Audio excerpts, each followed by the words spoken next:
Trenches, Politics, TV up in this piece. When we get on live stream, niggas, cause I wanted to get high. I wanna get it high today, nigga. I ain't even lying to you, gang.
What's up, everybody? Welcome back to Trenches Politics TV. We definitely politicking from the trenches. Look, today we got a special guest.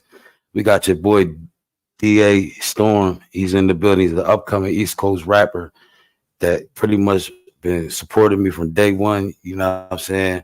And it's funny how we ran into each other and pretty much had to pretty much do a promo. So this like my second or third type interview, but this is like my professional interview, and it's with somebody that's really trying to do his own thing. He upcoming grinding too, so show support and love. I'm about to play his intro, and then we're gonna bring him up. We're gonna ask a couple questions, y'all. But we definitely appreciate them for tuning in to the Trenches Politics. We definitely politic from the trenches, and everybody that's watching the replay back. Make sure y'all hit the like button, subscribe, share the video out. Let me know if y'all heard me too, because I don't know if everybody can hear everything I'm saying. And play the intro real quick. Storm in your area. You about to cause mass hysteria. You know what I mean?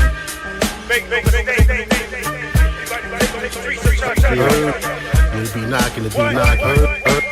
The gentleman turn me up, turn me all the way up. So I can get at him. I need to hear that be like super loud in my headphones, yeah, like that.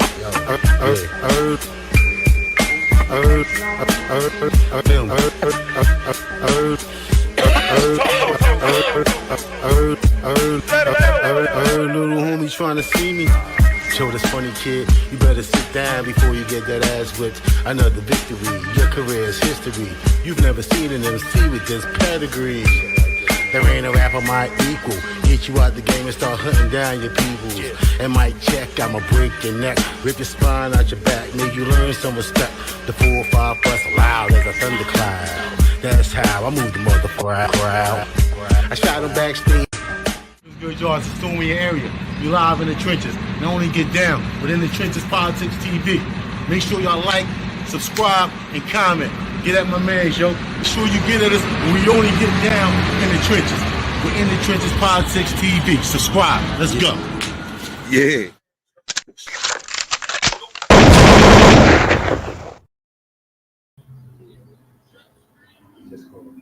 No, what's going on? Salute. Appreciate you, man. Definitely, we got a good guest here today. The upcoming rapper, The Storm. He's in your area, feel me? And right there, that was a pretty much an intro to him rapping and shit. I don't know if he hear me right now, but Okay. All right. I'll get my phone. Oh yeah, he in the back. Hold on, y'all. Yeah. How you doing though, bro? How you doing? Ace, what's good, bro? What's good? Let's try to get everything right for you. Can you hear me good and everything? I ain't know because my shit be messing. Okay, all right. Just wanted to make sure. I'll just make sure everything was chewed up. What's good with you, brother? Right. Everything good over here, man. I'm blessed, man. See another day. Get to survive. I get to chop it up with you. It was just amazing how I ran into you the other day, and you have been fucking with me in the background. That's what I'm trying to get people to understand. Like this ain't just something that just, I mean, this had to be because I haven't run into you, and when I ran into you, you showed me love and shit. Bro, it was like fate, man.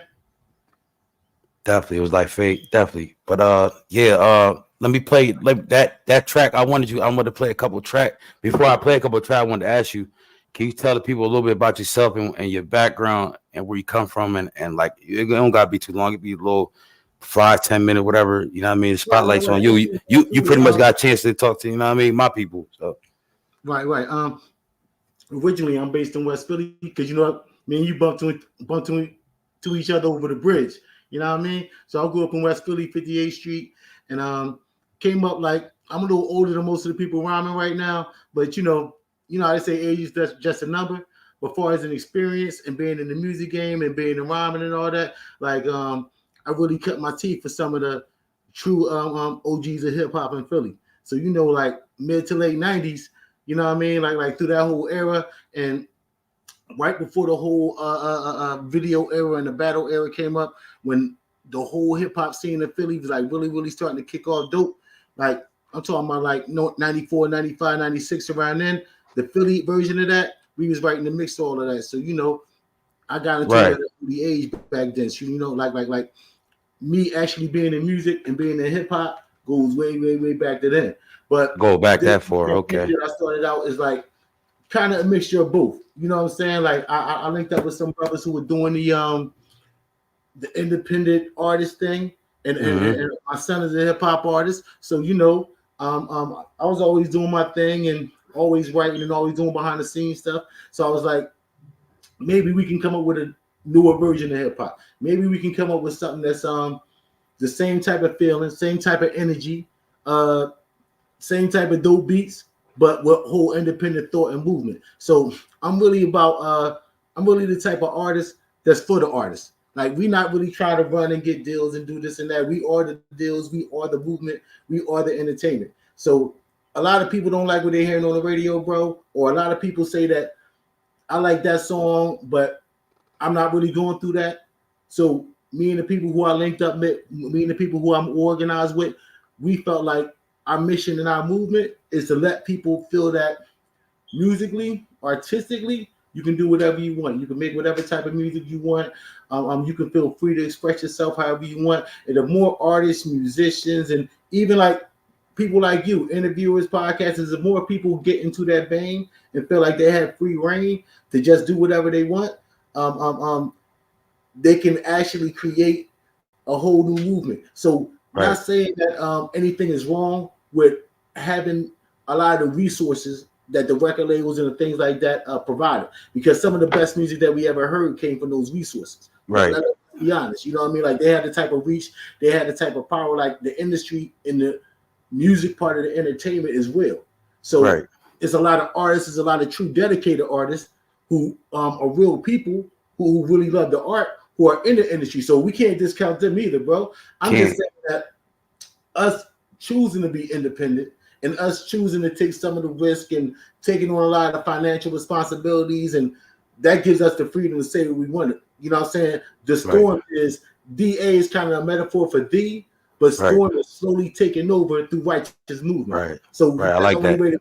And that's all that we about. So if you about any type of righteous movement and incorporating your business in it and using your business in your platform to tap into a more righteous movement, then you already part of the storm. So we, like I said, just trying to find like-minded people, like-spirited people, people who don't care about hard work and determination. But my particular thing was music and being a hip-hop artist. I'm like, I grew up listening to a certain type of music, and because my kids and my son is a hip-hop artist, I know that they had the same type of feeling and passion for their music. So I don't disagree either. So I'm like, I can kind of do a mixture of both. So you'll hear some of the newer slang, but you'll still feel the same soul and feeling the rhythm of that connects all music across genres, bro.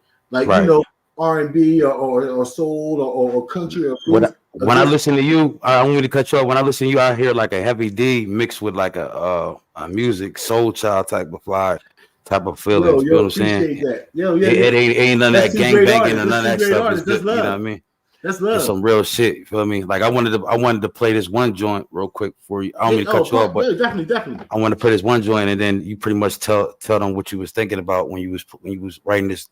It's only a couple bars though. Feel me? So you just tell me. I'm ready to do your thing, bro. All right, bet. The world to see.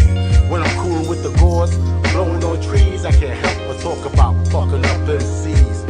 My soul is hip hop to the core. My brain surges with paraphrases, concepts and metaphors. A few others know the passion. It's hard to explain thinking of rhymes with your every action. And I turn on the radio, whether the song is fast or slow. I drop a freestyle where the hook go. The world is crazy.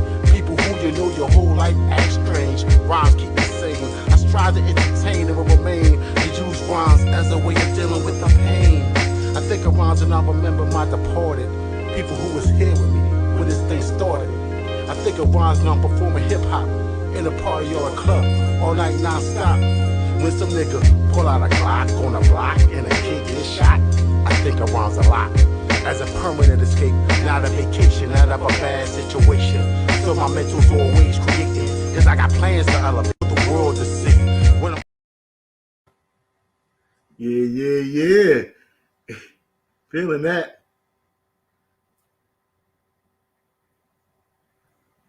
No, all right. I gotta wait till I can unmute the joint. But I was gonna say, can you break down them bars in that song and what made you write that song at that time? Like when you first was writing that song, and what's the name of everything? True indeed. I can relate it more to something that you truly passionate about, and like I know people make music for different reasons. You know, like not never taking away people who want to make music to get paid, or even let's take your job for instance. You know what I'm saying? Right now, you're doing a podcast, you're doing interviews, but you actually have a passion for the culture and the music and to get people's reaction on what's going on. And you just I'm find a glad you way see to that. turn that into a business. Now, you know, since I was a young, like a younger child, I love music, I love rhythms. I just love being around it. Once I started rhyming, once I started writing, being in the music, you know, I kind of just caught on to it. So when I started really getting into it, and I started finding a way, peace, and I started finding a way to actually be able to manipulate the rhymes and make songs. I started finding I didn't really have to write the songs; the whole songs will come to me, as a lot of artists say. Right. So that's just my metaphor of a ball player. All the time they want to hoop. That's all they want to do. Somebody who play football, when they even off season, they training because they love the game. So it's just actually my ode to anybody who's has such a love passionate or love a musician, anything, but just for what I do. Anybody who rhymes or anybody who writes hip hop music and actually is in love with it, everything I do relates me back to the craft and the art and you know, like every metaphor I break down in there. You know, like even when I say a few others know the passion, but it's hard to explain. Thinking of rhymes without every reaction, and even if I say when I find solace in my music, like I go through a lot of things, like you know what I'm saying, like I use the rhymes to deal with my pain and deal with your pain, you know, like a when poet. a kid gets shot on the block, I think of rhymes a lot as my permanent escape, not my vacation out of a bad situation. Like it's literally the way I was feeling, not even growing up, even now, because if I can use the music to better my situation, there's so many people that I can help. There's so many people that I can make their lives better. So it's only it's definitely a direct metaphor to how my mind works, but it's just not only about myself, but it's to anybody who loves what they do to the point where that's all they think about. Not, I don't want to say an obsession, but I'm saying just a healthy respect and a proper dedication to something that you love, that you can find a match to it in anything that you do, bro. So, you know, I wrote that song definitely for people who make music and for MCs and for people who rhyme to get that directly, but indirectly, you don't have to be a artist or MC to get the concept of. You can just replace the I think of rhymes with you know, I think of anything. I think of ball every wake up moment. Like you take whatever you love to do, as and long you put as it it's a into a verse thing that gets you right, and you replace it with that, and now you get the whole concept of how I came up with that rhyme and I can't the put it all video in is one. actually supposed to be a treatment group for ex-MCs and artists who are trying to get over their obsession in rhyming. So we're sneaking out. So we're actually coming. So somebody's actually taking me to a group to try to get over it, because people are like, there's an age limit, and if you don't make $1 million, and if you're not a bling rapper, and if you don't have a Rolls voice, you shouldn't even be thinking about doing music. And with people who have a real passion for it, you have people who don't understand, why are you still doing this? Why do you even want to waste your time doing this? But it's never a waste of time if you loving what you do. So we actually are a support group for each other to talk each other out of it. And that's why the video ends with me leaving. And I still got to have my mic because, you know, that's just what I do. So that's a good thing you said that you came to that right there, what you said, because I had a couple questions. Remember I told you I had a couple questions for you, but I wanted to ask you, bro, like what first got you into music? Like, you know what I'm saying? Like what first got you into this? Oh man, into hip hop was like I heard you say something about passion and stuff like that, but I'm saying what See, drove that passion? What made it hooked to music since I was an early age. My dad was a DJ 4 or 5. Like he would play all of the old. I'm talking about like from the Beatles to the Spinners to the OJs to the Whispers, everything. So I had such a vast music taste and history, and just from him playing that type of music and all the time, I had 3 or 4 musicians, like series musicians. I was like one of the top choir directors in Philadelphia. So I was around a lot of music at a young age. And when I got a teen and I started listening to hip hop, it totally took me over, like in the mid to late 80s. So you got to think I grew up through the 80s. So I actually heard the first hip hop songs played on. I remember when the radio was all age music, like Foreigner and Culture Club and all that, bro. And then 2 weeks later is Run DMC and Sugar Hill Gang. You know what I'm saying? I remember hearing Planet Rock for the first time. Right. So You I talking about remember back in the day. You talking about back in down. my dad. You talking about my dad's time and stuff like that. But I remember him talking and telling me about that type of shit, and I was hearing it growing up as a baby and shit like that. I'm only 30. I'm only 32 myself. So yeah, feel me? But yeah, that's I mean, where it started. And then as it progressed, I mean, like, you know, I just grew with the culture and with the art. But when I was a teen and I started actually rhyming and I started doing shows and I started being around people who were doing the music, that's when it actually physically took me over. You know what I'm saying? Right. I just went to the next level of it.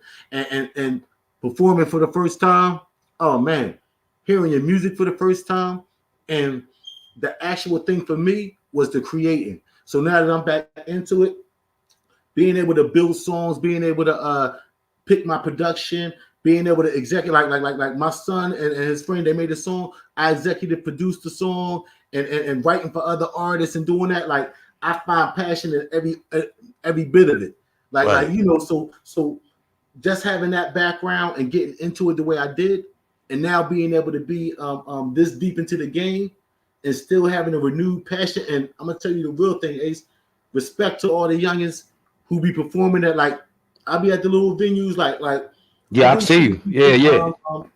Venues and whatnot.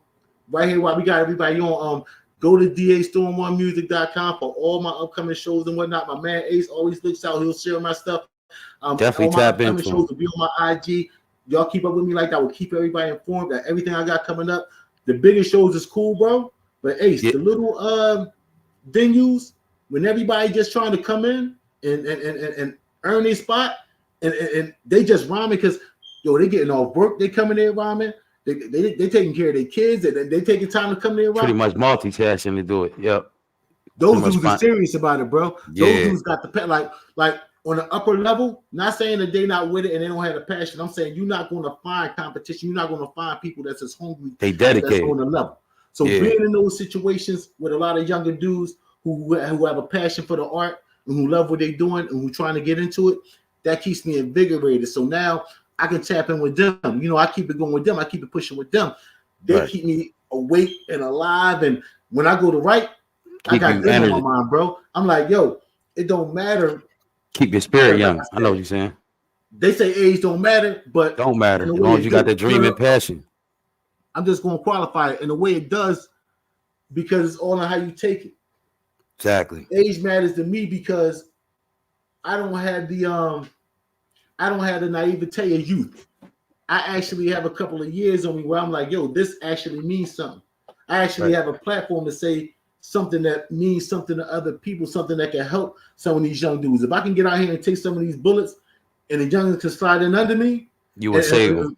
And we can make a better way for them. We don't have to do 360 deals, and we don't have to have labels stepping on our necks. It's worth it, man. That's what I'm saying. It's a movement. And that's what I'm saying.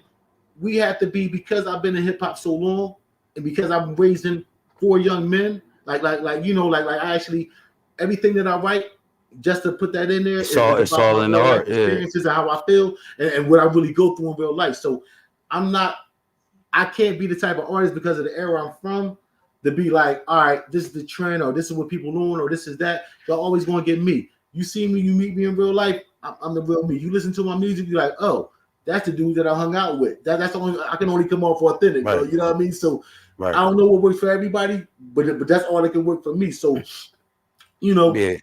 Another question, bro. Go. I don't mean to cut you off. Go ahead. No. I just want to say that a lot of this is because the way that we're moving is because we want to be able to have a platform to make music that makes sense, to make music that helps and moves people, because it has to mean something. Maybe not to everybody, but to me and my movement, and to my brothers that's getting down with me, what we do and what we make has to mean something. So, bro, that's all I've been saying. But I can only speak for us, brother. That's all I've been saying about the trenches. That's what the whole trenches movement is: bringing back the peace and the unity and bringing out all the lies and all the secrets, and pretty much exposing everything that, you know what I mean, and bringing it here to the trenches, even though I can't not me forward too much, but I'm bringing my real input. That's why my brother, he be helping me. I got my mods helping me, shit like that. That's why I said if we collaborate together, I'll push your brand. You know what I mean? You help me with my brand. We helping each other. You feel what I'm saying? Right, but right. I mean, we That's all pretty I'm much saying doing on it my together. IG Live. Yeah, but another question, bro. The people want to know, right? If you could open up for any artist, right? Who would it be and why would it be? All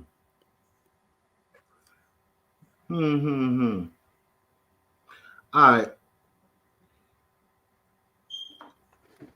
So, based on what I just said, now I'm gonna answer the question the way you asked it to be fair, because I have a favorite. I have favorite artists that I would love to open up for just for my own personal reasons. No, I'm saying like any artist. It could be any artist that died, any artist that's rich, any artist that you probably never would think you would come across, shit like that kind of type shit. I'm gonna be straight up. A lot of underground hip hop purists or whatever may be mad, but I will always pick culture wise. I'll open for Drake right now. Drake. Okay. Yeah. Okay. And I'm gonna tell you exactly why. Okay. Now, everybody knows, like, we all grown people on this podcast, so opening for Drake is definitely a bag. But like I said, we're not talking about that. The reason I said Drake. Now, the first thing that came to mind was Beyonce and Taylor Swift, but that's a different genre. So Drake is hip hop, and there are hip hop fans at Drake concerts who come to listen to hip hop. Exactly. Now, people may not think that they say that he's popping, he's that, but people who listen to him listen to hip hop also because he's a Lil Wayne prodigy. Right. He puts Future on his songs. He did a whole album with Lil Baby. I mean, my fault, but with 21 Savage. So hip hop fans, there are 21 Savage fans who may not listen to Drake, but Drake got songs with 21, and 21 may come out. Right. So they might show up. Right. He got songs with Hov fans may be there. You never know who may pop out at a Drake show. Never know. But just because of the audience that comes to see him and the influence they have on the hip hop culture and the grip financially and numbers wise, right? Like, if anybody knows anything about any numbers, we know. Yeah, it's all a number game. He's the Taylor Swift of hip hop. Let's just keep it real. If I had my choice as a hip hop artist to get my message out right now, I'll open for that young man. Over for Drake with a smile on my face, and I make sure that my message reaches every last one of his fans. Right. Okay, another question people want to know, right? And then I'll play another song from you. What is the most useless talent that you have that you think that you probably tried to do but you couldn't do, and what's the most unique talent that you have? In general, right? Yeah, it's just saying in general. Yeah. All right. That's a good I'm question. just reading these questions that they saying right. No. That's dope. All right. The most useless talent that I have, I'm gonna be honest and straight up. Let's be candid. I'm on my IG live. I'm being straight up. My man Ace is bringing all the real shit out me. I don't have no mechanical skills. So the most useless talent that I have is me trying to do anything mechanical with that. I try to wing it. I try to freestyle it. I'll rig some shit up, but I'm not no handyman, mechanic, and none of that. That's my most useless skill, but my most valuable resource and my most useful talent. I wouldn't even say it's my music. It's just the intellect that the Most High blessed me with to be able to do all the things I can do. Be able to get out there and network, and just do regular living, and just do the way that I think and breathe, and my general awareness. My absolute best talent that I was blessed with by the Creator when I walked on this earth is my intellect and my state of will. Right. Okay, all right. Now, one more thing, and then I'm gonna play. I mean, we can play the song, then we get. I mean, because they got another question. Tell them to keep the questions coming because I want everybody to know everything, man. I'm gonna open book. It says what would you be doing right now if it wasn't for your music career? Oh wow, that's interesting. If it wasn't for my music career, again, I don't do a 9 to 5. I'm retired, and my music business is my main business. Running my music and entertainment company right now, and managing my groups is my main business right now. And if I wasn't doing music full time, I would be running an independent business. I'm gonna peel the curtain back a little bit for y'all. For my man Ace and for my IG Live. I'm a pretty decent cook, bro. Like I rap better than I cook. You gotta put that kind of shit up there. I ain't know that. If I rap, I'll probably be doing a little catering, a little something on the you know what I'm saying, on the grill skills. I would actually definitely be doing something with the food and a full podcast related to the cooking to push that brand. So you know what I'm saying? Like I would be doing a combination, the same thing, running an independent business, but I would be using my other skills. The other thing that I think that is the closest to me now, you know, like I'm no you know what I'm saying, like Emerald, one of them dudes, you know what I'm saying? I'm no Chef Ramsay, but I'm all right. I could burn a little something, but you know, like that's what I would be doing. I would probably be like your next celebrity hood chef or whatever. Celebrity hood chef, yeah. I think little podcast popping. It's crazy you say that because I feel like that's what they doing with the boxing. How they doing the Ryan Garcia? I don't know if you've seen that or not. The Ryan Garcia and he pretty much trying to make diss tracks towards Tank Davis and all that shit. Would you, if one of the motherfuckers made a diss track towards you, would you accept it? And like, even though they look them as boxing, would you take it serious though, or would you be like, man, they boxing, or would you be like, that's another category, or would you be able to mix? It would probably depend on who it was. Now, if it was somebody big enough to probably have you seen it though? Have you seen what I'm talking about?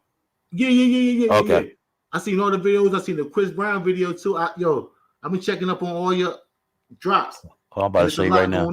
And everybody in hip hop is trying to jump in on their own version of it. This joint right here, you see it? Oh, yep. Ryan Garcia, this and Devin Haney. Yep. Yeah, and on a diss track. Like, how you feel about that, bro? All right. Well, first of all,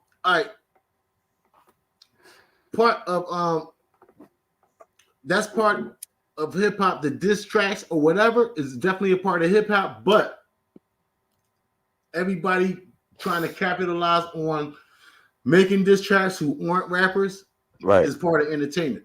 Right. So let's first separate the entertainers who are making rap diss tracks. That's like the Honey Nut Chili rapping. Exactly. I ain't gonna be like, I'm gonna battle them. They need to stay in their own lane, right? That's how I feel, right? They need to stay. But check it, Ace. Will MCs know that that's a different lane? Like when you see somebody who's not an MC and who's not, and 9 times out of 10, I hope, and I'm gonna be honest with you, bro, and I hope not. Like, I don't really care because will is will, and if I'm revealing too much, they just gonna have to be mad. Right. When something like that happens, means who I am. Nah, bring the truth. As long as we ain't talking about no crazy shit about. No. If I hear a good diss track and I think that the person ain't really that MC or not that quality MC, I hope that somebody who I know or somebody I'm close to wrote the diss track and got a bag for it. Because if y'all gonna use our art, y'all might as well use our artists and let us get a bag for it too. Right. Do what y'all gonna do, but it's not, to me personally, it's not a misrepresentation of what we do because the real MCs know. But now, when I came up, we used to go block to block and battle like they used to like me Mill, and have me battle, and we used to only write battle raps. Once I crossed over into writing songs and making music wise, I don't do the back and forth battles. But if the way I make some of my music is never a innuendo, is never a mixed shot, but to let everybody know that if anybody wants smoke or if anybody want, I can tell. Get at me, because I ain't ducking nothing. But if you, that's why I make certain projects. See, like you versatile with that shit. The music projects is the music project, but the mixtape, that's all smoke. So if anybody really wants smoke, y'all listen to that mixtape. And I'm just saying, like, artist to artist, because we all in the craft together. So it's like, if we all in the NBA, it's like I feel like I know I'm the best, so I ain't gonna be in the NBA. And now we in the stage together. So now we in the playoffs, dog. I'm gonna drop 40. You better drop 40, because if you don't, you're gonna lose. So if you're not coming in this arena with that, then go ahead. You know what I'm saying? Like don't even waste my time. So that's just how I come. So I don't feel like a direct back-to-back diss, back and forth diss with nobody. Like And again, just speaking as an artist, people can't even write on a regular level to catch up with my regular song. So I'm not going to sit and waste my time trying to show everybody that the skills is where they is. If you like it enough, try to come at me, you already know where I'm at. Now, like you said, if we want to get on a track and get money together, if we want to orchestrate something and be like, yo, I'm going to say this, I'm going to say that, that's fine. But if somebody feel like I'm going to say this about him, or I'm going to say Storm name or whatever, I got rhymes for all of that. And try to start a beef. You know, when I write my rhymes, I'm very specific. So everything that I mean, so everything that I say, I absolutely mean. So that's why I say, like, you know what I mean? I make sure that I come direct, and I make sure when everybody's listening to everything, they already know what it is. So it's smoke, then it's smoke. But directly dissing back and forth, if we, like you said, if it ain't about getting money, we wasting studio time, wasting time, resources. Where is it going? Like, all my music is registered correctly. I own all my publishing, I own all my LLC. So I'm trying to make sure all my streams get right, and I'm trying to make sure I get my mechanicals. Y'all can go ahead and do that over there. So y'all hear that? This a real dude I'm interviewing, y'all. So y'all make sure I run them views up. You know what I mean? Check and he said any smoke that y'all send them questions in. Any smoke that y'all want, he said just, you know what I mean? Come holler at him in a DM. He's not for all that, but he's saying he's on a positive vibe, but he's trying to make it happen. But if y'all want some real shit, y'all should be getting at me to get this money. And y'all see how we moving? The only smoke y'all should be trying to get is us trying to smoke them whack ass anything. Listen, Ace, while they down here thinking about writing a diss record, y'all trying to run to the other side and ask them for a loan. That's how they are, bro. That's how they are in this YouTube with a chain on the floor, so on, you know what I mean? And act like y'all got bricks of money. How come y'all not thinking about, yo, this black man is moving like I'm moving? His shit is so dope that instead of dissing him, let's get money together. So, you know, I'm only really trying to mess with people who trying to move and get money together and join the movement. But I've been an MC too long for anybody to think that they're going to come at me directly. And I'm like, you know, come on, man. Like, let's go. You know what I mean? But I was going to say, too, I noticed that regardless of you having different versatile rap styles, you do have some stuff for the ladies. And I was going to play this track right here and have you break it down for them. It's so sexy. Let's go. Okay. Gotta show the ladies love, Ace. Right. So they can come to, you know how we do. So Damn, you so sexy. Looking with them googly eyes, screaming out, come get me. Have another drink, let's roll something. Get loose, show me that tattoo on your belly button. We can party all night, love it ain't nothing. Call your bestie, your sister, your cousin. Got the whole team here to keep them company. Now we can spend a little time on you and me. 5-star, top 10, killing them. So sweet, bet you taste like cinnamon. Maybe caramel. I ain't the other dudes that you usually be around. Baby, can't you tell this that Westville shit you about to deal with? I know you feeling it, your boy's the realness. So sexy and tight, body so right. But I'm only gonna be in your city for one night. Let's go. I'll get you where you need to be. Sip Hennessy, VIP, set yourself free. Just relax, I got your back. You with me, so call the crew. They can come too, you know how we do. So sexy. How you do it? How you smell when you next to me? Your chest sparks, feelings of ecstasy.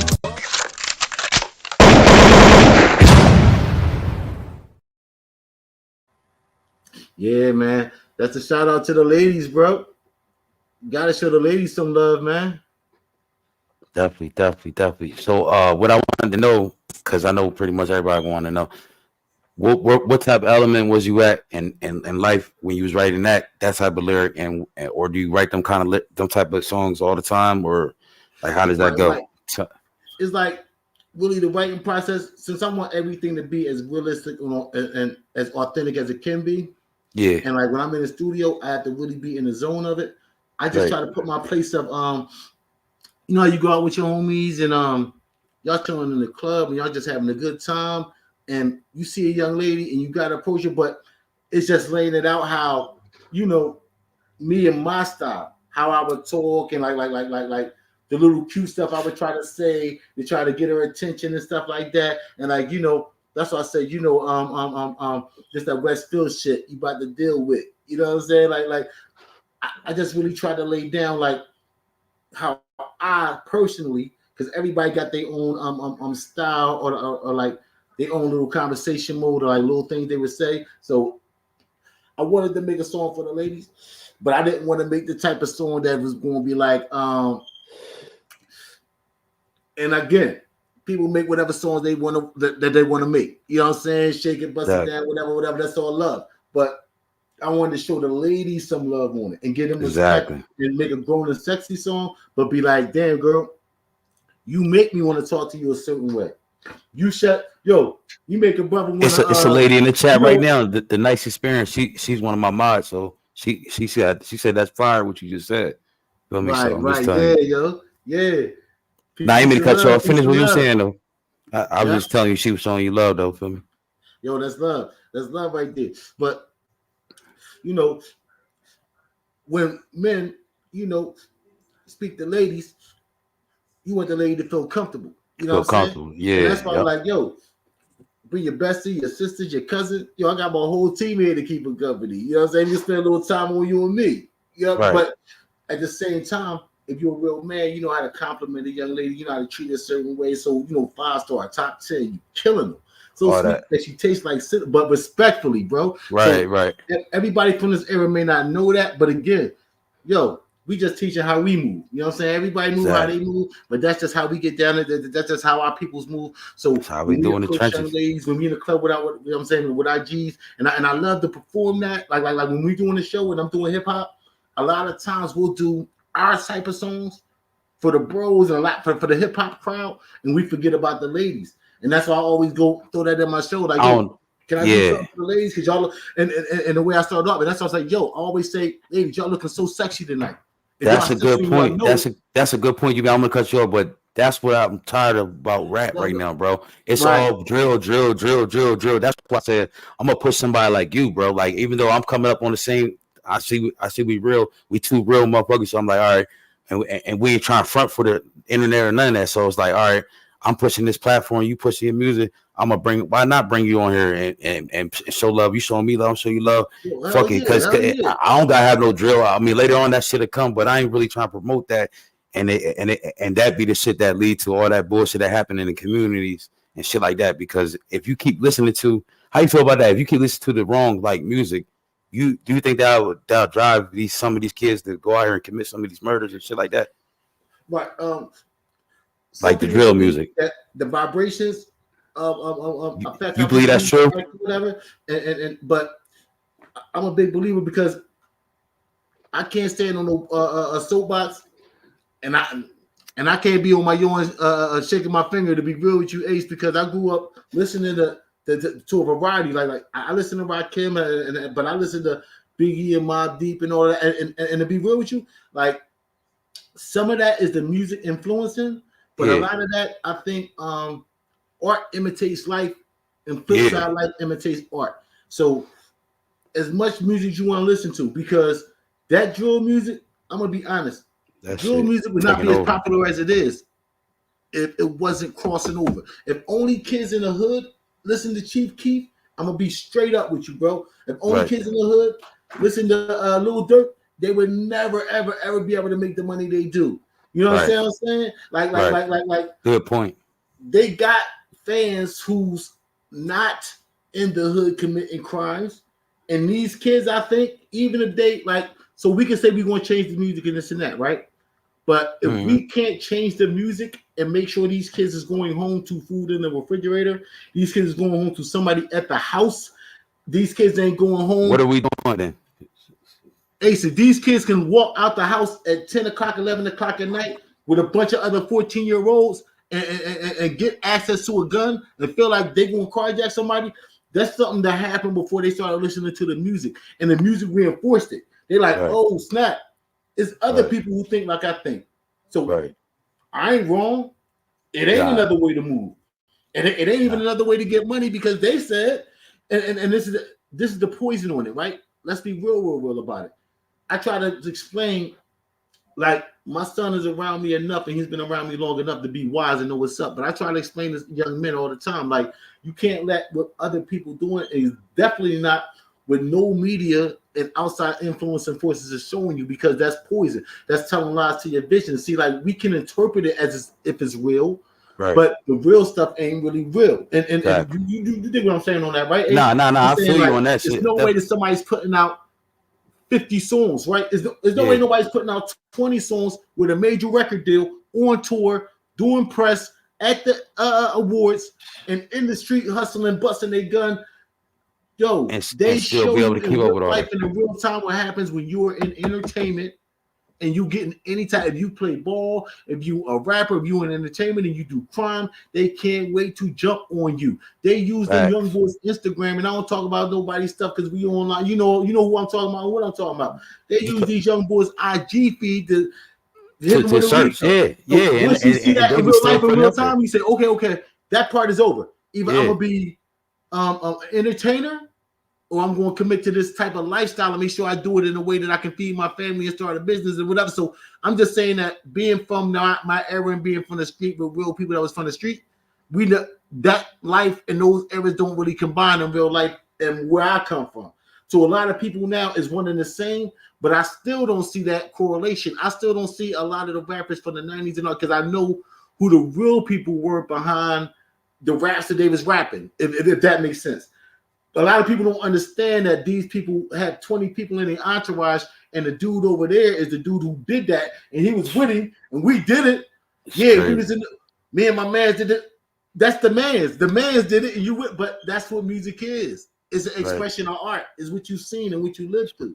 The people who rap about what they do, come on, man. They talk about, Queen wrote a song like I said on my other podcast with my sister Jaleesa Shantae, that Queen wrote a song. I seen that. Mama, I killed a man. You know what I'm saying? But they don't go lock them up because them dudes was in the studio. They know they wasn't walking around killing nobody. And if they did, they would give them a chance to lock them away. That's just real life, I'm saying. Real life ain't the movies. They like people kill people in the movies. Those people don't go get off of work and come out the movies and go Rambo and go to the mall and shoot people up. Like, I'm just saying, if we let our young people see real life, that those people who's making those songs ain't caring about you in your real life, going to jail when you do a real crime, you can't let that take away from your, especially the real talented ones, Ace. You can be like, I have to make sure that I'm authentic. Be real with yourself, young brother. You know what I'm saying? That's all that's the only real you got to be. You don't have to go out here and commit crimes and do 10 years and then come out and be like, let me tell you what happened.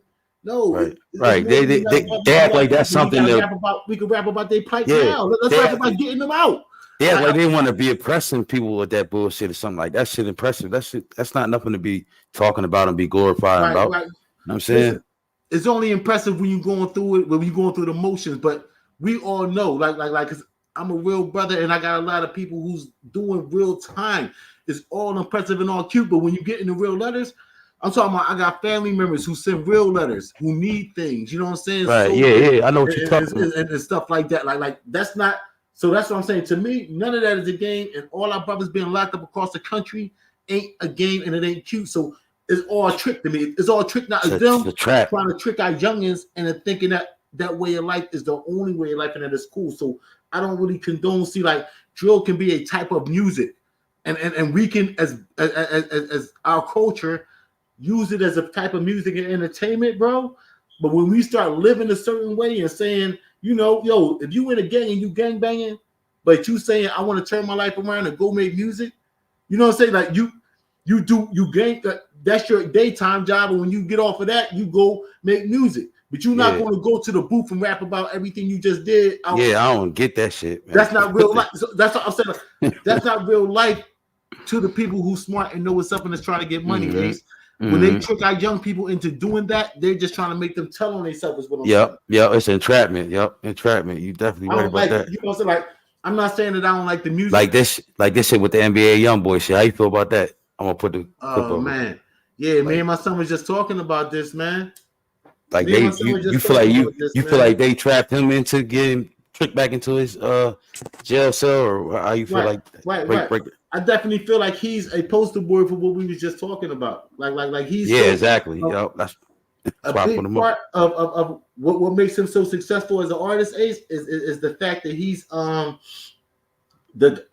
of the young brothers look at him as one of the most authentic, real artist that's out there, because he's actually in the field. He's on probation. He's catching charges. And again, I feel like all of these young brothers, that breaks my heart. Like anybody who's serious about our culture and young black men and young black lives, and maybe, and that's what I'm saying. Maybe I see it different because my you don't see it different. And I only see them as the brightest light, as our future, as being able to carry on the work that I started. So I don't like the idea of, especially the ones who are successful and talented and has influence on so many young people. Y'all gonna just lock him up. And again, I'm not making an excuse. Like everybody, every young man, and I tell my own sons this, Ace, every young man is responsible for his own actions. You have to be responsible for what you do. So I'm not making an excuse and saying, oh, whatever young boy do, they shouldn't invest him in this and that. I'm saying that I feel, and I have a right to say this, and a lot of people will say, oh, that's an excuse. That's not, it's real life because I lived it. I feel like the pressure that's put on him to be successful is not the same as put on 21 Savage and Lil Baby, because 21 Savage, like whatever he went through, all his legal issues and all this and that, the fact that he's out making records, and the fact that this young brother goes like none of it is fair. None of these young dudes who that talented, they should all have somebody that's invested in them enough, Ace, to be like, you are too talented for me to let you go that way. You got too much good music. That Bobby Smurda stuff, like none of that stuff is cool. And me as a hip hop artist, I won't condone none of it. But I don't think that even if some of our people, and I'm not one of those soapbox people again, bro. I'm not one of those. Which brings me around to this question this other question they want to know. If you want me to, let's go. All right. Somebody said, because what you just said, they said, if you could change anything about the music industry, what would it be and why and how? If you had to. Wow. Did you hear me clearly? I don't know if my shit broke up. Music industry. It would absolutely be, and I'm sure like this has to become a standard answer. It would be the fact that the ownership in the greater capital, and this is like a whole, I don't want to say dream or fantasy, because I'm talking about a structural type of situation. I'm talking about, this is probably entertainment as a whole, that we would have some creative control on a bigger scale. Not being able to own a conglomerate record label or this and that, actually being able to, because there's only two major labels that's controlling everything money-wise, and these are empires, and I'm talking about having our people and have a structure that everybody can actually be true independent artists and have the same balance and the same reach and the same type of kick in that the major labels have had for all of these years. I'm saying like everything that the independent artists would like to do by themselves is only because they don't want to have to take the loan that the labels give them and be locked into a contract, but they love making the art and making it and sharing the art with the people. But it's always going to be a mixed bag, because you can only do as much by yourself, and at some point in time you will have to more than likely be a part of a bigger organization. So what I'm saying is that is a structural situation where even if you want to, if you're into making films or even like being on certain platforms, you know that any platform that you on, any place that you're actually trying to conduct your business in, is only a piece of a bigger business. Like you know, like as we saying, like anything that we're doing business wise is harder to compete with you can never actually compete with the corporations. You can just try to get in what you can get in. But I would change structurally how hard it is for the independent artists to be able to get a piece of their own pie and have the reach that the bigger companies have. Try to balance it a little bit. Right. Okay. I feel what you're saying. All right, let me play this one more clip. I'm not going to play one more clip. I want to play a couple more clips for you. I just want the people to see that while you talking too, so I'll give you time to think about it. Let's see. It was one more question. How you feel about Eminem? You know Eminem is, right? Eminem. how you feel about Eminem. how you feel about this right here? I'm gonna play this clip that Dr. Dre. He feel like Eminem is the best. Dr. Dre thinks Eminem is the best MC ever, and he says there's never been another rapper to ever touch the microphone that's better than him. Make sure you hit the like button, comment, subscribe. Let me know what y'all think. Do y'all think Dr. Dre is telling the truth, or do y'all think there's another rapper better than him to touch the microphone? Thanks. He's the best MC ever. I mean, I point blank period. Of course, there are going to be arguments about that because he's a white guy. You know, I don't think anyone that's rapping can touch Eminem on that microphone.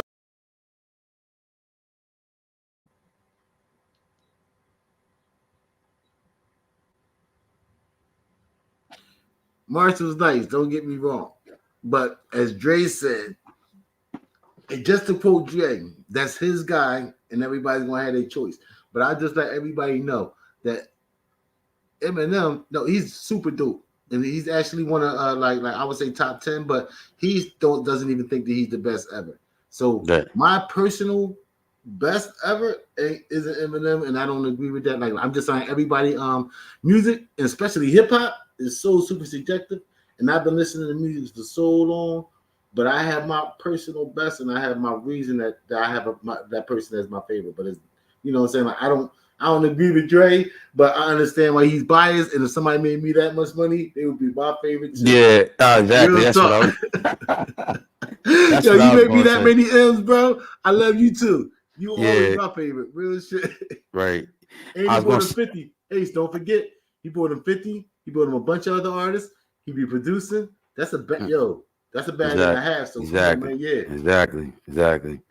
And also, how do you feel like the internet has impacted the music business, and do you feel like it has impacted in the music business? Did we talk? Did we touch on that or not? I don't know. No. You can talk. Okay. The internet is the best thing, and at the same time, the worst thing that has happened in the music industry.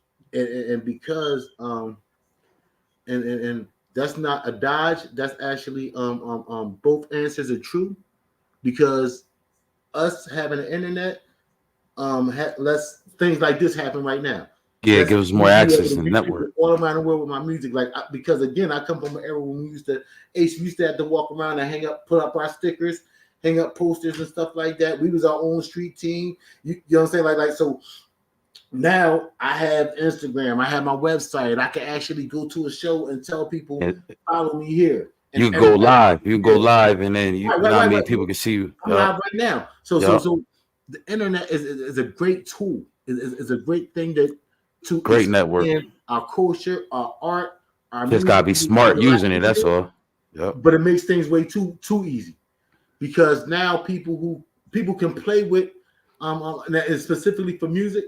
Is I can only speak to hip hop music because that's the artist that I am, and that's my genre. So I'm a fan of it too.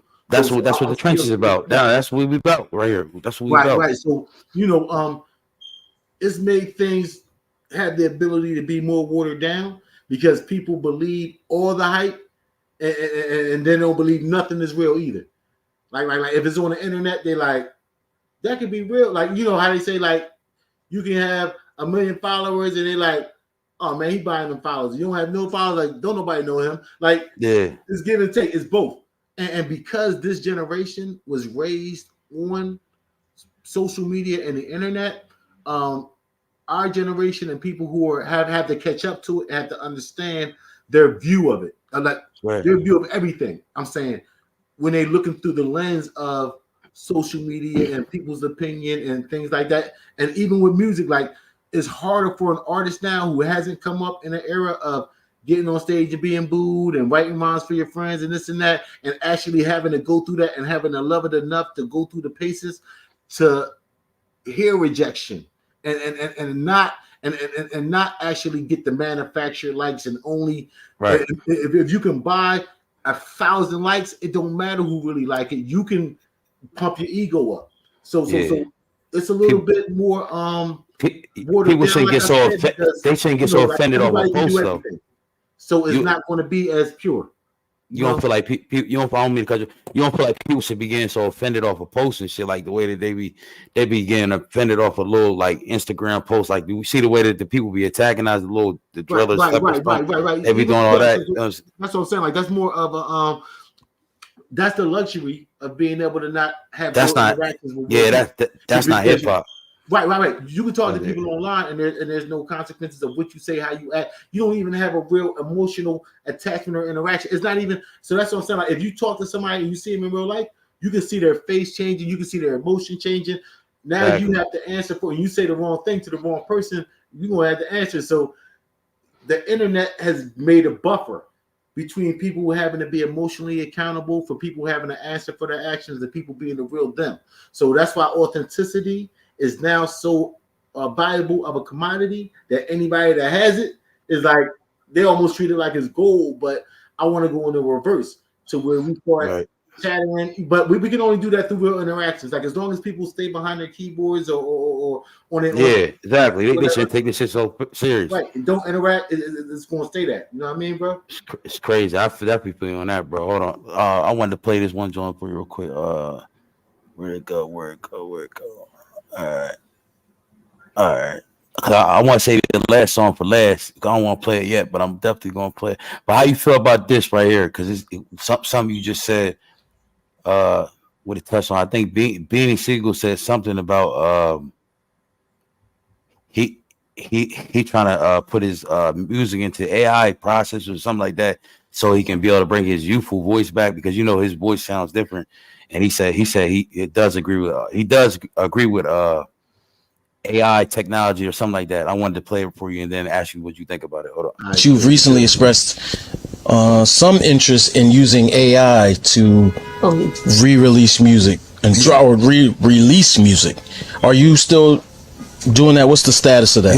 Yeah, still doing that. I want to do anything like now. It has to be. Are you still doing that? What's the status? Right. I don't want to do nothing microwave. So we're in the process of right now teaching the AI my vocals. Yeah, so I'm basically with the AI. What we doing? We running, all my old vocals, stems through the AI, so it can learn it, and then I can go in and record it comes out myself. And then because when I'm using AI, I'm gonna be writing and doing everything myself. I'm just gonna sound like my youthful self. Yeah, but you've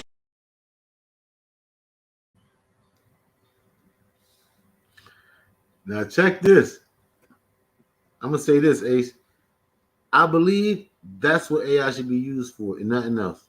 Yeah, to bring back your youth, to be able to be his old self, write his own rhymes, and come back to his old. Like, that would be golden. But that'd be dope, right? I just don't think that they should go outside of that and start making like people who not really making songs like that. That's whack.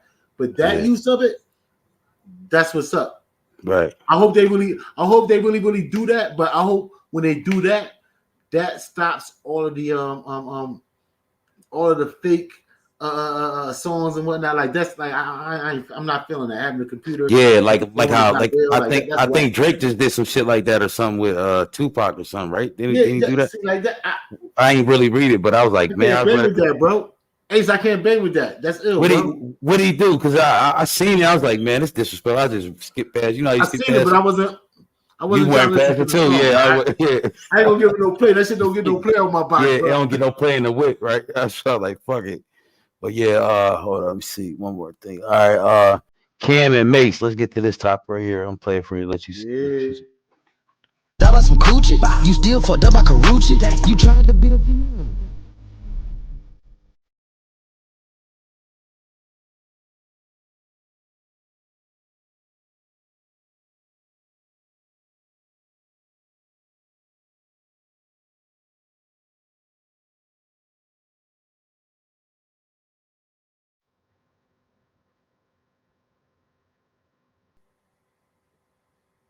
My fault, bro. That was the Quavo diss.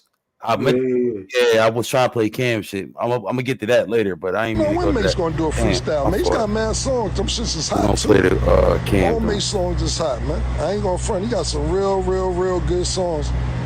What he holding on to him for? I can't answer that. I don't know what Mace is holding on to these songs for. I asked him, could I play him? He told me no. So maybe they just for him to enjoy. I hear him too, though. I enjoy him. Trust me, if I could play the shit Mace said Mace plays for me, I would. But I ain't got time for Mace to be getting mad at me because I played his songs and he get an attitude and all that. Nope, I won't do it. Me and Mace got an album. He said we can't put it out. I don't know what it's about. Mace said we can't. We did 6, 7 songs. He said, I don't know when we do the songs. Then he say no. I don't know what Mace saving them for. But he got songs together and not together. I'm just not allowed to play them. I don't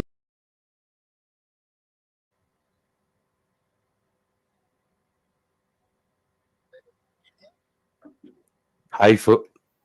How you feel about that though? You feel like Cam and Mace would bring the like? Because I feel like if Mace never left, because I'm old enough to know about Mace and P Diddy and all that. That's why P Diddy never played with Mace like that. Feel me? If you notice, he didn't play with his catalog. He didn't play with nothing. Feel me? He just gave it all to him because Mace ain't nothing to play with, and Mace used to write his shit for him. How you feel about that? What Cam just said, and why do you think Mace is not trying to ever let any of his music be played out here, and he got hot songs to play for days? Do you feel like it's something against the music industry or something like that he just got a problem with? It could be that, but it's a lot of artists who have unreleased music, and I think that it may be legal stuff. Right. Like just knowing the music, knowing the industry, knowing the music how I know, and anybody who has had a deal that's saying that they have music that's unreleased, and there may be other issues that's not just Mace. Like you may have producer issues, you may have sample clearance issues, you may have people who waiting for him to put out money to come at him for other things. I mean, waiting for them to put out music to come at him for other music endeavors that they might want a project from and try to claim that project. Yeah. It's like a lot of Ace, I'm telling you, man, like again, the industry has brought us a lot of the greatest artists and greatest music.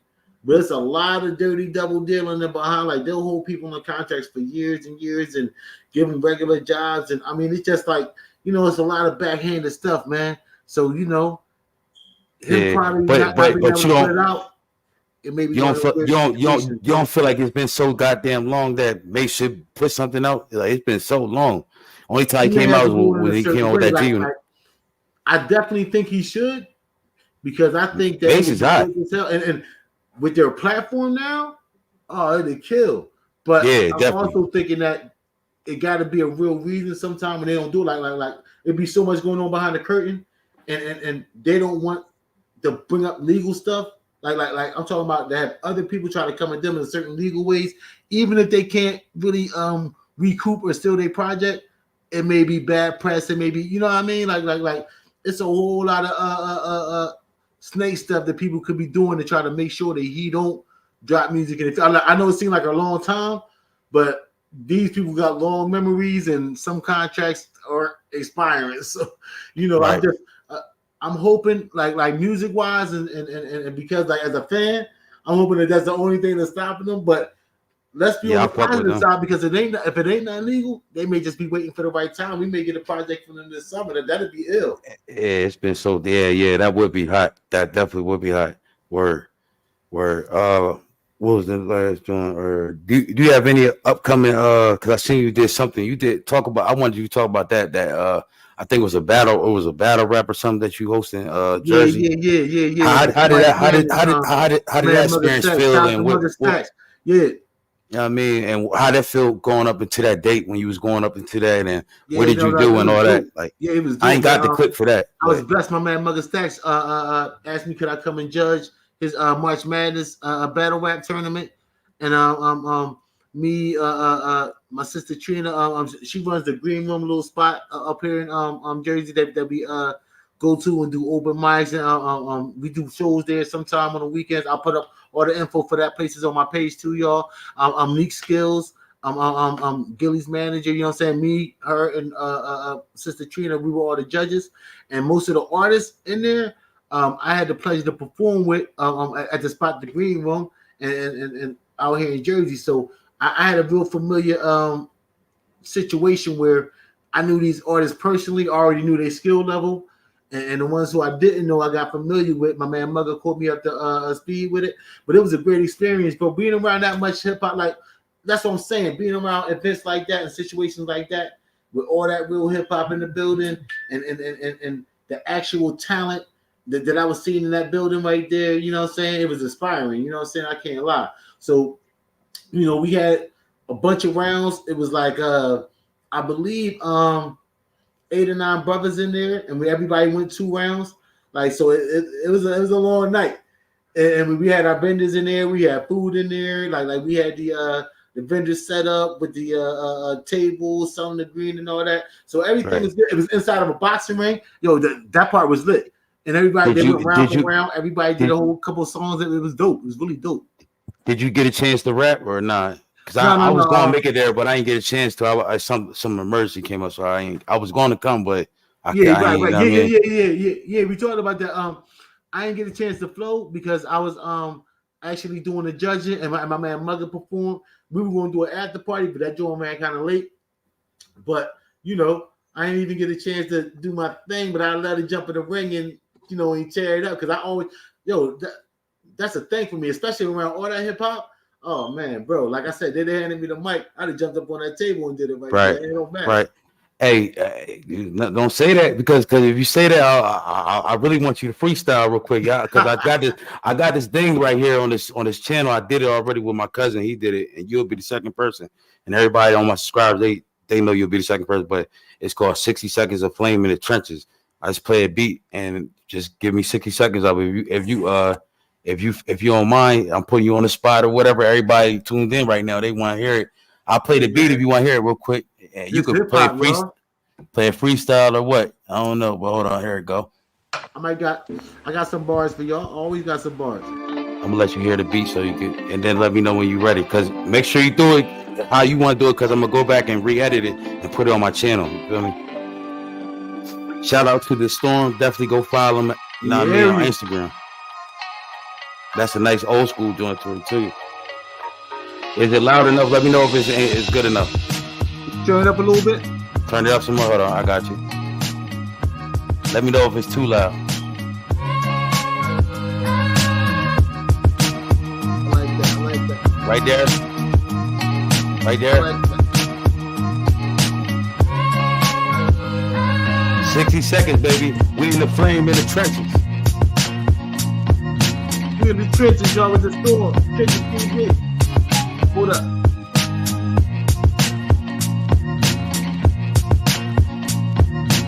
Come on, Storm in the area. We go off the top. Yo.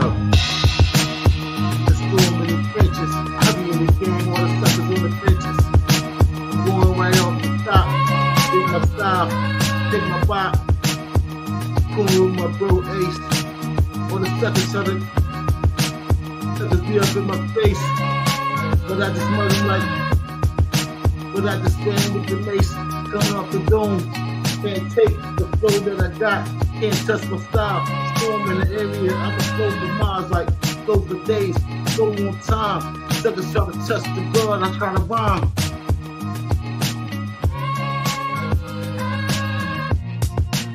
Get it back on time. The beat's a little low, but it's cool. I still shine.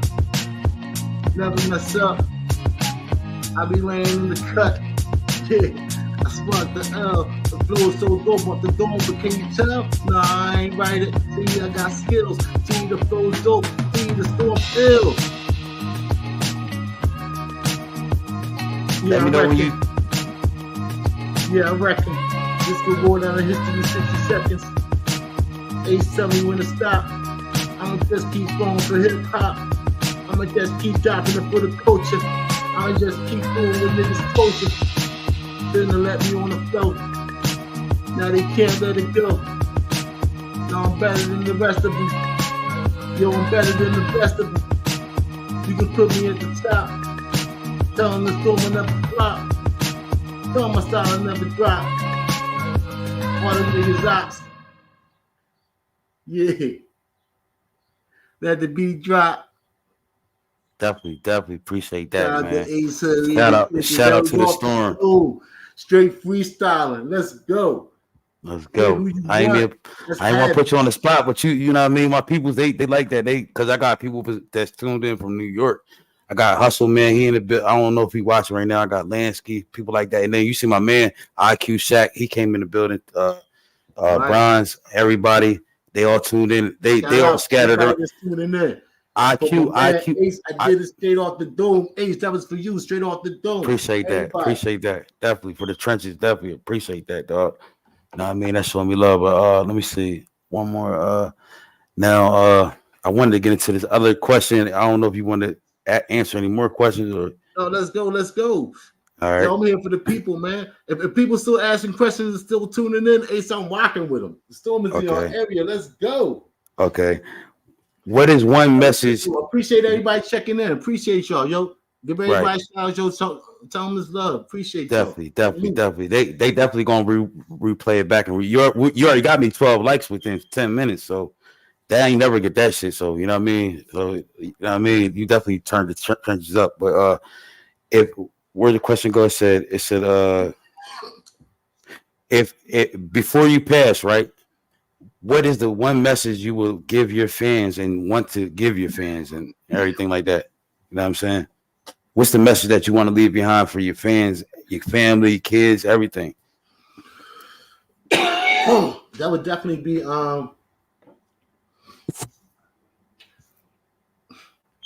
just that we are all only here for a very short period of time, but we all have so much more power than you know. We all have a light to shine. We can all touch somebody, and that one person that you touch is going to touch somebody else, man. Each one teach one, and let's all reach one. Right. Exactly. Hey, yo, do you have any upcoming shows or anything that's coming up? Yes, sir. I got and tell them where to go. You know what I mean? Hey, I'm only doing this for you. All right. I'm gonna let all your viewers know this isn't official. This show ain't even been announced, y'all. But I'm officially on it. I'm gonna let y'all know. You know what I'm saying? May 10th. You know what I'm saying? I'm gonna put all the details on my page. You know what I'm saying? Y'all come down South Street, Royce Fifth Experience, Del P. You know what I mean? I'll probably come there too. I'll probably come down. Yeah. You gotta come down and broadcast from down there at Crate Diggers, the legendary Crate Diggers Records, where I mixed the mixtape at. So check out the mixtape, then come down and check out the store live. I will have the flyers out, but it's exclusive information because we haven't even released the flyers. We haven't even let nobody knows yet but y'all. And that, you know, that's only for your viewers, bro, because they showing me so much love. Right. I gotta give them something back. You know, Where can they find it at again? Tell them where can they find it at so they can make sure that if they tap in and how much it's going to be and all that. Is it free right. It's going to be $10. I'm going to have the flyers on my page. I'm going to run advertisements, and at the store. Had a link on my website so that y'all can tap in. I got your YouTube. I got your YouTube link already. I got your YouTube link already inside the chat. So all they need to know is how to find your Instagram or whatever, so they can get straight to you and DM. Right. Straight to the DM. Right. That's how you do that. That's what I was saying. Yeah. All my links. Everything y'all can find me. Everything at DA Storm, the number 1 music.com. That's all my links. DA Storm, number 1.com. Okay, and another thing, so what's the next project for you that you're working on? Like if you was hit with a matter of fact, if you was to get hit with like everything you need that you think that you're working hard for the music industry, what would be the next project that you're working for to do in the industry? Even if the actual joint hit the way we supposed to, and the bag come through as they say, we always on schedule and we always on time. So the plan is already written out and the plan wouldn't change. It would just be the resources to execute the plan will become a little bit more enhanced, if that make any sense. So the album is in production right now. I got 3 songs done for the album. I'm actually accepting production for the album. Again, DA Storm 1 Music at gmail.com. DAStorm1music.com has all of my links, has my Gmail links, has my contact information, my booking info. But any producers who want to get in touch with me, just go to my website and you can get in touch with me there. I have 2 songs done. I'm working on the album now. That'll be out in the summertime around there. I have a song that I'm featured on with my man Anios from the group PowerPoint. They from down Florida. I did celebrity boxing with them last year. Me and them did a collabo on my man's album called Rap Talk. That's actually came out about 3 months ago. He just asked me to do a feature on his new album. So I'll get my feature on his album. Me and him do another song. So I'm got those 2 projects in production right now. I got the album going, and I got this feature with my man Anios and Hollow Point, and just trying to get the shows popping. You know what I'm saying? Like I said, I got this show coming in May. I got something set up in June. I'll let y'all know about the June thing when I get confirmation. And you know, this was the event that you hosted right here. The clip that shout I'm out to showing my you. fellow You judges, see it? Yeah, that's and Queen Trina. Yeah, that joint that we just talked about. I just wanted to put the picture up so they see. Yeah, man, that was they can see love. what. But let me run through this, and then I'm gonna play this other clip of your music real quick. I want to ask you how you feel about this real quick. Shakur Stevenson and Tank, Tank, to stop calling out Floyd and agreed to fight him instead. How would you, who do you think would win between them two if Shakur fought Tank? And how you think that would go? I don't mean to take us off the subject. We're gonna get right back into the music, but right. I think because I think Tank's a little bigger, so I think that, you know what I'm saying, like weight wise, you know what I'm saying, I'm thinking that'd be a good fight, but I'm thinking that, you know what I mean, Tank could actually, if he fought in the right way, could hurt him. If he fought in the right way. You think Tank gonna hurt him? Yeah, I think Tank could hurt him too. But I don't think you should count out Shakur though. You think people think they get counting him out? That's why I said if he fight in the right way, or if you know what I'm saying, if Shakur don't fight him the proper way and lets him get up on him and put hands on him and use his strength. Okay, I see what you're saying. So only way that be strategic, like some fighters, and this real, bro. Some fighters aren't a good matchup for other fighters. You know what I'm saying? Right. Just because of the logistics. You know what I'm saying? Some fighters are good fighters, even great fighters. But certain people, I think that they shouldn't fight based on their styles. Exactly. Even with hip hop, even certain people, like you said, like with the battling, some people may like the battle, but some people aren't battle artists.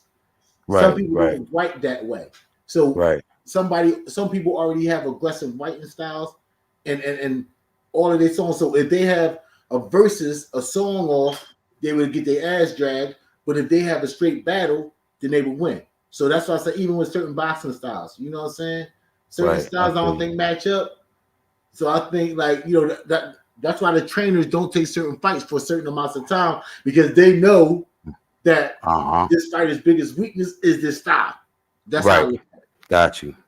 Definitely. I never really look at it because there's so many other people involved in the fighters and the boxers. I never really look at it as the boxers because they're grown as men getting punched in their face for a living. I don't think a fighter is scared of another fighter, even if they're scared to lose because of their rank or whatever. That's a business money decision.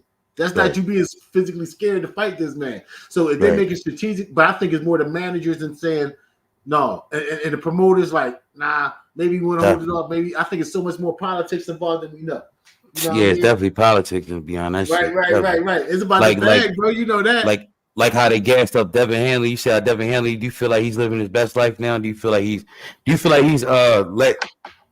let that shoulder off, his monkey off his back now that he took that loss? Because everybody was hyping him up to be the next Floyd, and I think he really was like out of place. He really didn't want to be the next Floyd. He wanted to be, but he didn't have he had the capability to be. That's a lot of pressure. That's what I'm saying. And now he's in the bracket of Adrian Broder. Now, you feel what I'm saying? That's how they trying to put him. But how you feel about that with Devin Hanley?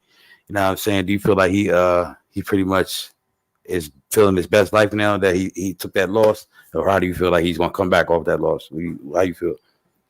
I think how we doing like I said, definitely in boxing, sometimes, especially when you're young, them losses get you way more straight and focused. Right. Because you could be flying high and just not as focusing on your skills, just going on your talent and not holding it the right way. Right. In all sports, because we can't forget boxing is a sport. As talented as these dudes is, as good as their hands are, you know, that's how Mike got touched. That's how Mike. Yeah.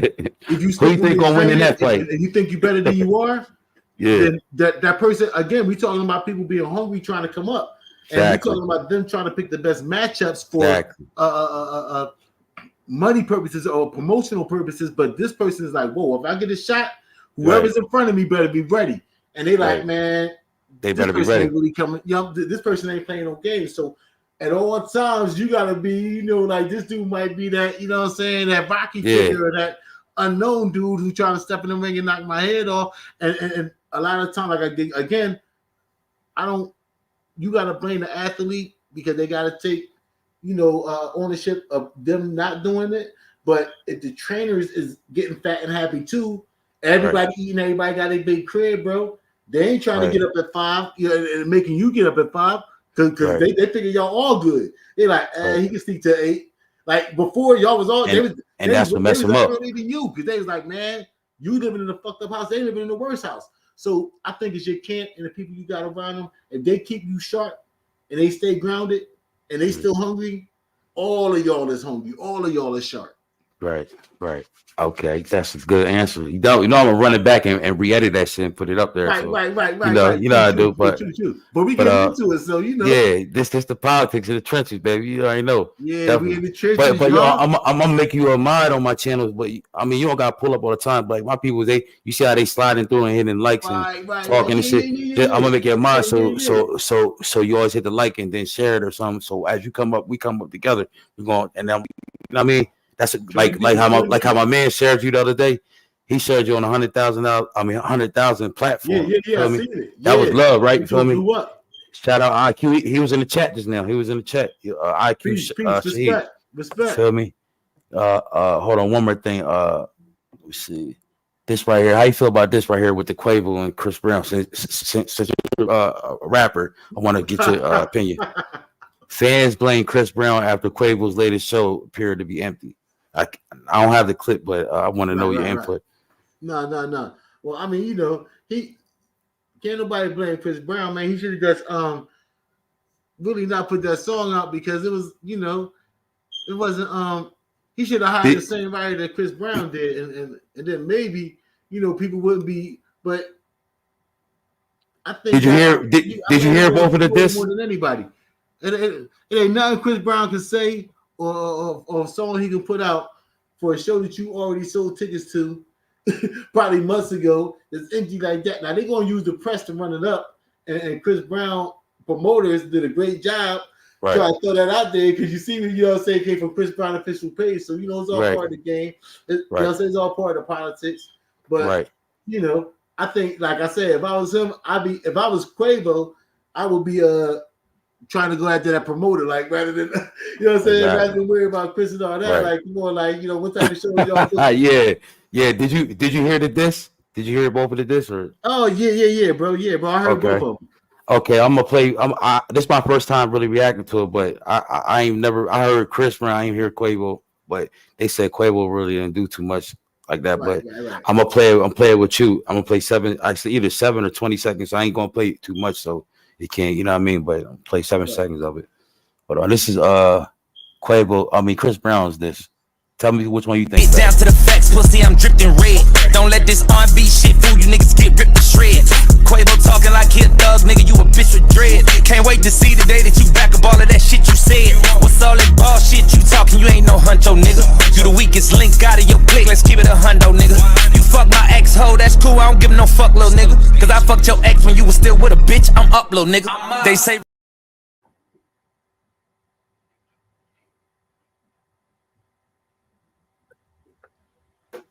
Okay, you heard that part, right? Yeah. Okay, now we're gonna play Quavo. See what he said. That was some coochie. You still fucked up by Karuchi. You tried to be.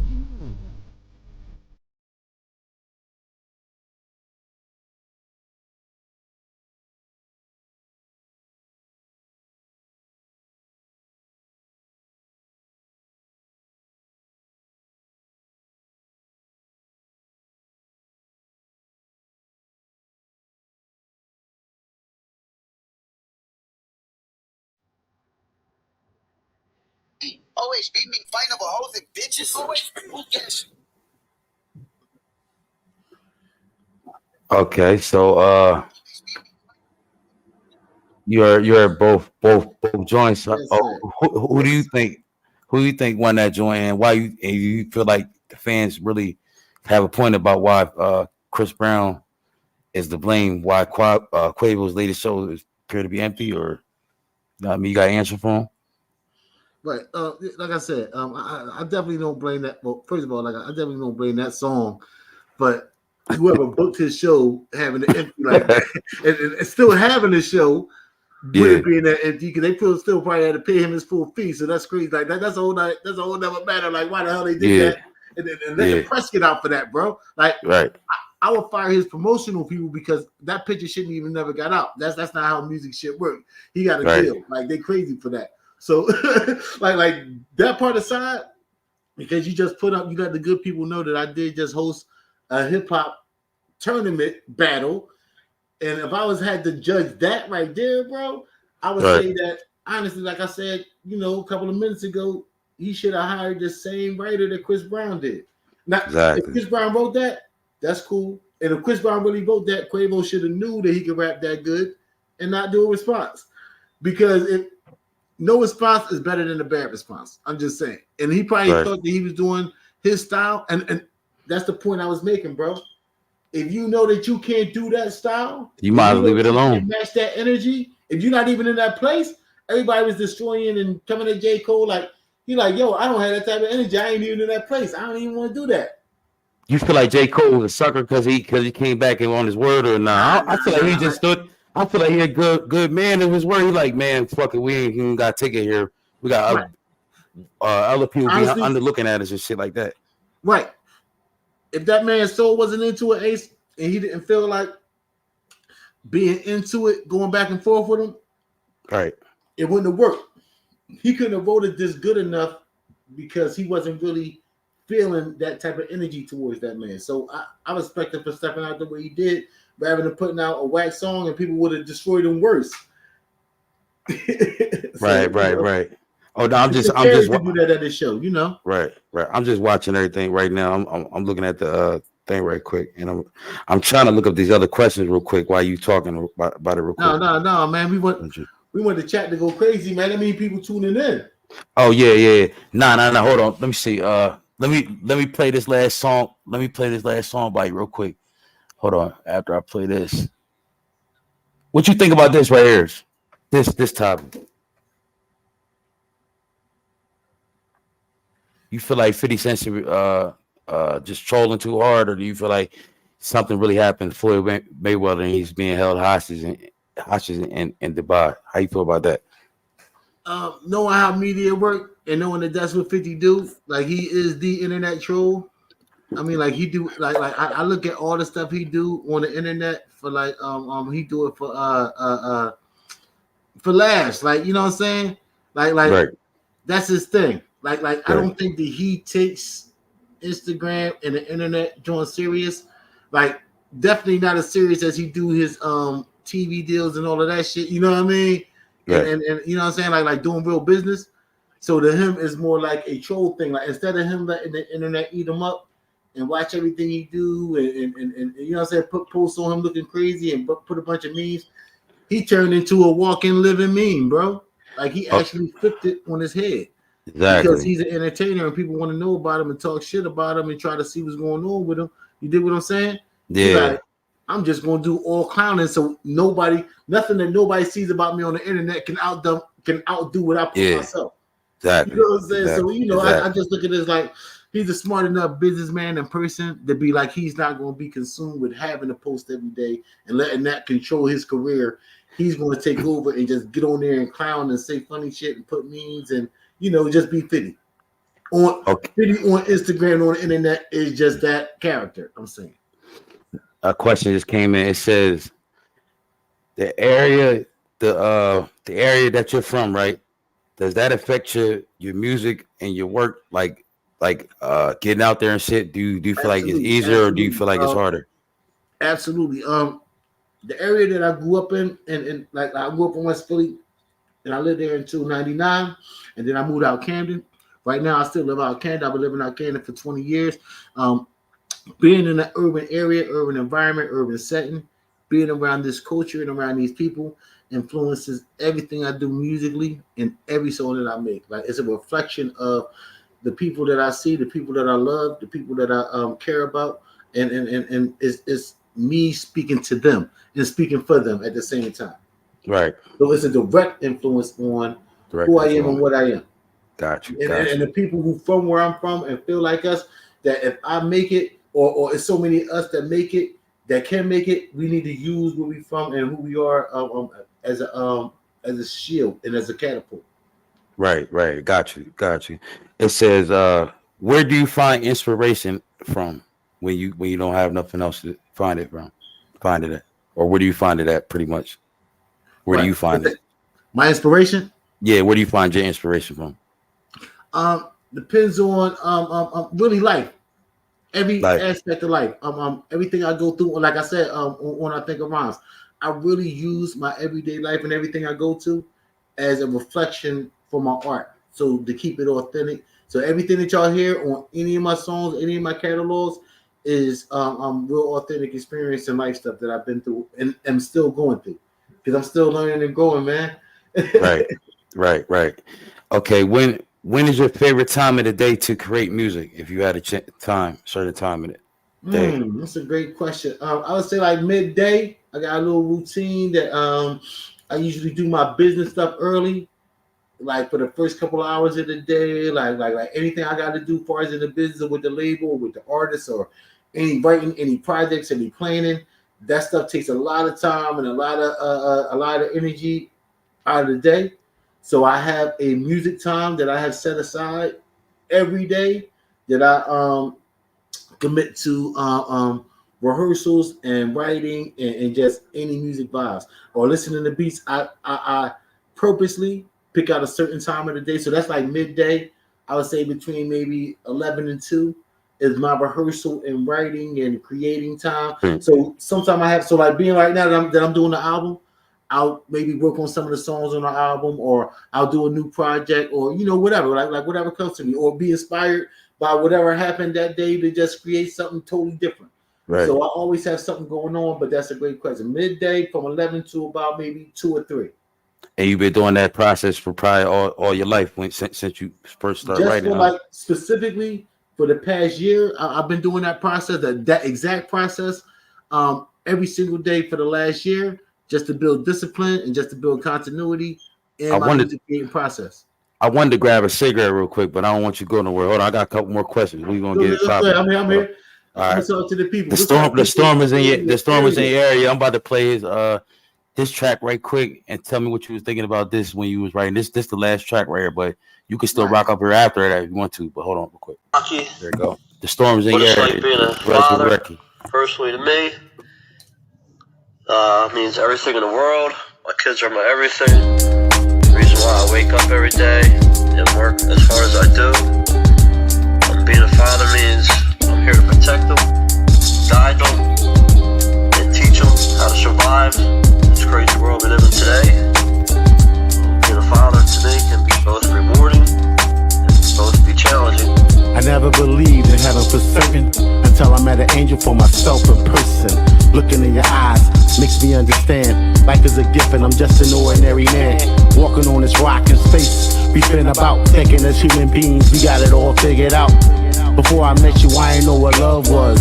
I'm from the hood, been around thugs, but to find something so pure, so rare, you can have my heart, here it is right here in my arms, you feel so right. I'ma protect you for the rest of my life. Till you start crying, calm before the storm. I lay you in your arms the day that you was born.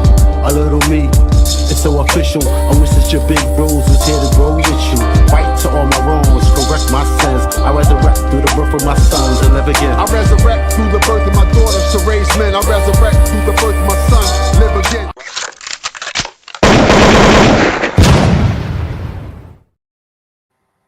Let's go.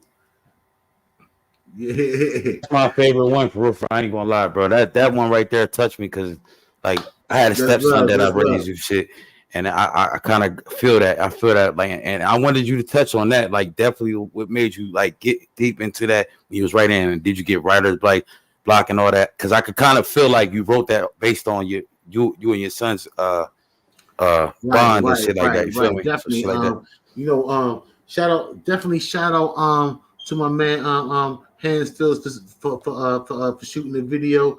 Global Creation Music for making the beat. My man Rocky Computer for doing the dedication. My man Cry for the hook. I wanted to create a song for dads. Like it's a lot of songs for moms. Being a dad to me, to the young men that I'm raising, and being able to put and this is personal, that I can influence our culture with 4 young black men and guide the way that they are in this world, and help create the men that they are. So when I had my sons, it was a moving, defining experience for me. You know what I'm saying? Like it really made That's me cool. want to grow up. That's cool. The noise cool. We in the trenches, bro. It's cool. They understand. I don't want to get. Now I'm talking about the noise. It's good. Keep going, bro. Definitely. I want to get your message. I ain't mean to cut you. I'm just telling you if that's yeah, my fucking, fault. you know That's the what I mean? background. That's Yeah, nah. We good. That's the raw editing. We good. We good. That's like the Davis. It's like outside. Yeah. But it was really about when my son was born, seeing him born was such a moving experience. You know what I'm saying? That it changed how I looked at things, and it changed how the man that I wanted to be. The man that you wanted to be. It changed how I wanted to be able to influence their life. And when I was a young man, right after I got married, when I was 24, I lost my pop. And as I became older, and as my sons grew up and started becoming men, I seen how important that relationship was. So I was like, wow, I can really influence these young men to become anybody in the world. But it has to be, I have to have an unselfishness to realize that them walking on the earth is me having another chance to correct everything that I did wrong, every misstep that I made, and want them to be a better version of myself. Not as in make them me, but make them being able to have somebody walk in my shoes who can see the things through my eyes and not make the mistakes I made, and maybe get further in life. So, I pulled 2 guys in that I knew were dads and that love their kids and had a special connection. I met my brother Rocky, Politic, out in Atlantic City when we did celebrity boxing. He manages his son. Him and his son are both boxers. So meeting his son, hanging around his son, Paulie Jr. I'm his corner man on some of his fights. Seeing their connection, their relationship, I was like, wow. I'm like, that reminded me of me and my sons. I know that had to be a good experience. Yeah. It's a lot of dads out here who don't get the props and love that they deserve. So I'm like, the ones that really do take care of us. You know, yeah. You talk about the ones that really. Right. That's why I pulled him into it and just use the experiences that we had and said, I want to make a dedication song. So it just came out so beautiful. Like once I got the track from Global Creation Music, I heard it and I was like, this is going to be the track for the dad song. And I just took my real life experiences, like when I actually say, you start crying, count for the storm, lay on your mom. That's the day that you was born. That's the actually like reenactment of, seeing my son born. And then the second verse is me realizing as they grew, the men that I can make them into, but only realizing that they're only going to be a recreation of me. So that's why I say, we resurrect. So instead of using a sample for it, I wanted to have somebody actually break it down to how we feel as men. And I can stretch it out and include the women. Like I said, as I said in previous podcasts and interviews I've been on, women also resurrect through their daughters. And like any human being on this earth that we create a child and create a life, we have a chance to recreate ourselves, but we also are immortal. Now our DNA is on the earth. So physically, see, like it's all angles to every way I come in them, Ace. So I'm talking about, the physical recreation of our DNA. So we resurrect through the birth of our children and live again, and actually having a chance to resurrect myself and see myself in another light and physically influence. So, I wanted to try to hit all angles on it and hit levels on it, and then actually bring it together in a way it makes sense, and then have it be a song that all dads can relate to. and that everybody can just understand and like as a good song. Like song.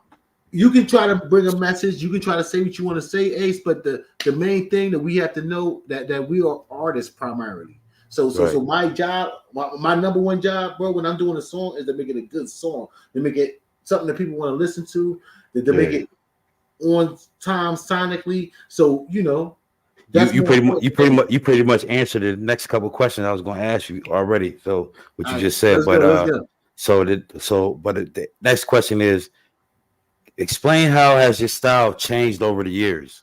How it elevated? Yeah, how you started off and has evolved as I as a man and as a person, as a human has evolved.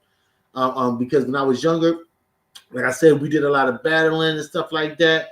We actually were out just trying to get our style off and was being more experimental because we were young men just learning how to rhyme.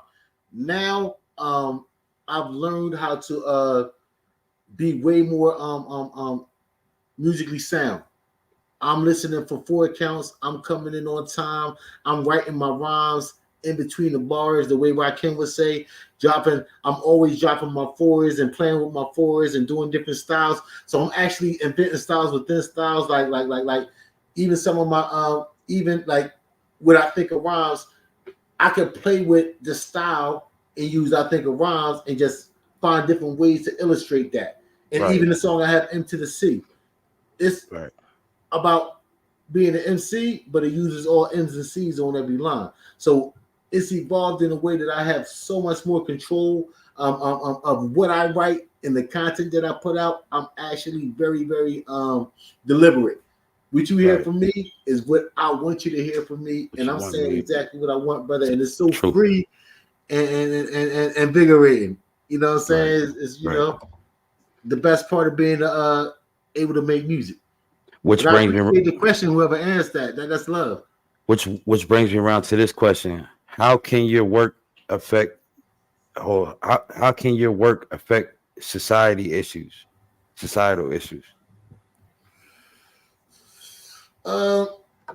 Hopefully, my work, to quote the great Tupac Shakur, man, I only can hope and pray, man, that the Creator will bless me to let me be the spark that lights the flame, man. Right. That my rhymes or my music or my message or even this podcast or interview will go around the world and one person will be like, you know what? I'm going to do what I want to do. I'm about to go paint a picture, or I'm about to go write a movie, or I'm going to start my podcast and get only people on there who say what they want to say. I hope society-wise, and not just our culture and our society. I'm talking to the world right now. Oh, anybody around the world and everybody around the world will listen to every piece of art that I create. And this is real, Ace. From now until even when I'm not around no more, I want to create this art to make it eternal and make everybody be able to listen to it and find inspiration through everything I've been through and be the best you and be free and just live out anything that you want to do because you have no limits. So, society-wise, I would love to be able to make that change. And if one person makes that change in the world for me, that's enough. We've already accomplished our mission, brother. Exactly. Shout out the Storm, definitely. Shout out to Lion Sky. Much love. Yeah, he that's my dog in the chat. He was just saying it's good content. He definitely he appreciate the good shit. Appreciate you. He probably gonna follow you on Instagram too. All everybody in the joint, but that's love. Appreciate y'all. Appreciate everybody in the chat. Appreciate the questions, man. If you want to, you probably can set up another interview on there too. Because they upcoming people too. You can go on there, join. I'm ready. You know what I mean, I just, I'll talk to him in the back or something. Lance, you hear me? So all you gotta do is holler at me, Lance. Right. Or whoever in the chat. Right. We just trying to get the message out, man. What it say? What it say? Hold on. As the stats, what is the favorites of these favorite? How do you navigate the press? Do you have a network of other artists, and how do they support you? Did we already go over that? I think we did, right? No. we kind of touched on it vaguely. A lot of the artists and then a lot of people that I've been shouting out, a lot of the companies I work with, you know what I'm saying? I actually work directly with Global Creation Music and Soundfound Music Group to create a lot of my products and a lot of my music. When I'm over here in Camden, I recorded a Thoroughbrand Studio. You Right. saying with my man Estot. So it's like a really tight network, but these are other label owners. Right. But they aren't I'm the only label owner who's actually the artist too. So, but business wise and music wise and label wise, they're essential to the way I move because we all kind of, as Jay said, we on each other. So you know what I'm saying? Like nobody fall because everybody's each other's crutches. So we just kind of keep our eyes open, learn, teach each other, build each other up, find new ways to try to break into the situation and break the algorithm and break out of the whole network. So it's all an ongoing thing. And I'm vastly starting to meet so many more artists and so many more people who are on the same part of the situation. So that's what I'm saying. Now I'm saying I've always been saying movement, but now when I say movement, I mean like when I'm at my next shows or I get my next events, I'm tapping in with you, Ace, and hoping that you pop in and that all your people is popping in. Like I'm talking about physical movement where we can all start making moves and connecting and making things happen. A lot of people that subscribe to me. My IG, like you know what I'm saying. There's so many people. If I start trying to shout out people, we be on for another hour. Right. Everybody who I worked with, that I did shows with, that I networked with, y'all all in my matrix, and I want y'all all to be part of the movement. But in order for us to be as strong as we can be, we have to be individual pillars with full strength and sturdiness and structure underneath us, if that makes sense. Right. We all have to make sure that our entities are secure. So I'm trying to build up my entity to the point where I'm an unstoppable force. You're an unstoppable force. We're all to the point where nobody can touch us. You running your thing podcast wise, I'm doing my thing music wise. So it's not a everybody needs to help each other. We're already help. Like right now, this interview, we're all getting each other. Like me and you are helping each other get to where we want to be at. But if I wasn't ready and I didn't have my equipment or I didn't have my content or you didn't have the songs to play, I can't let you have the ability to help me. You can't promote me. You can't put my music out. You can't tell people where to find me if I don't have music out there. So exactly, because you was ready. That I meet because I had the knowledge of being around people who knew more than me and took advantage of me and used my music and talent and took my money and made me think I was going to be a star and all of that crap. I know what you're talking about. I said, man, let the stars be stars. Let them be famous. Let's get rich. So, you know, I have an extensive network, and anybody want to work with us, come on, get in, man. Lock in. Right. Okay. Another question.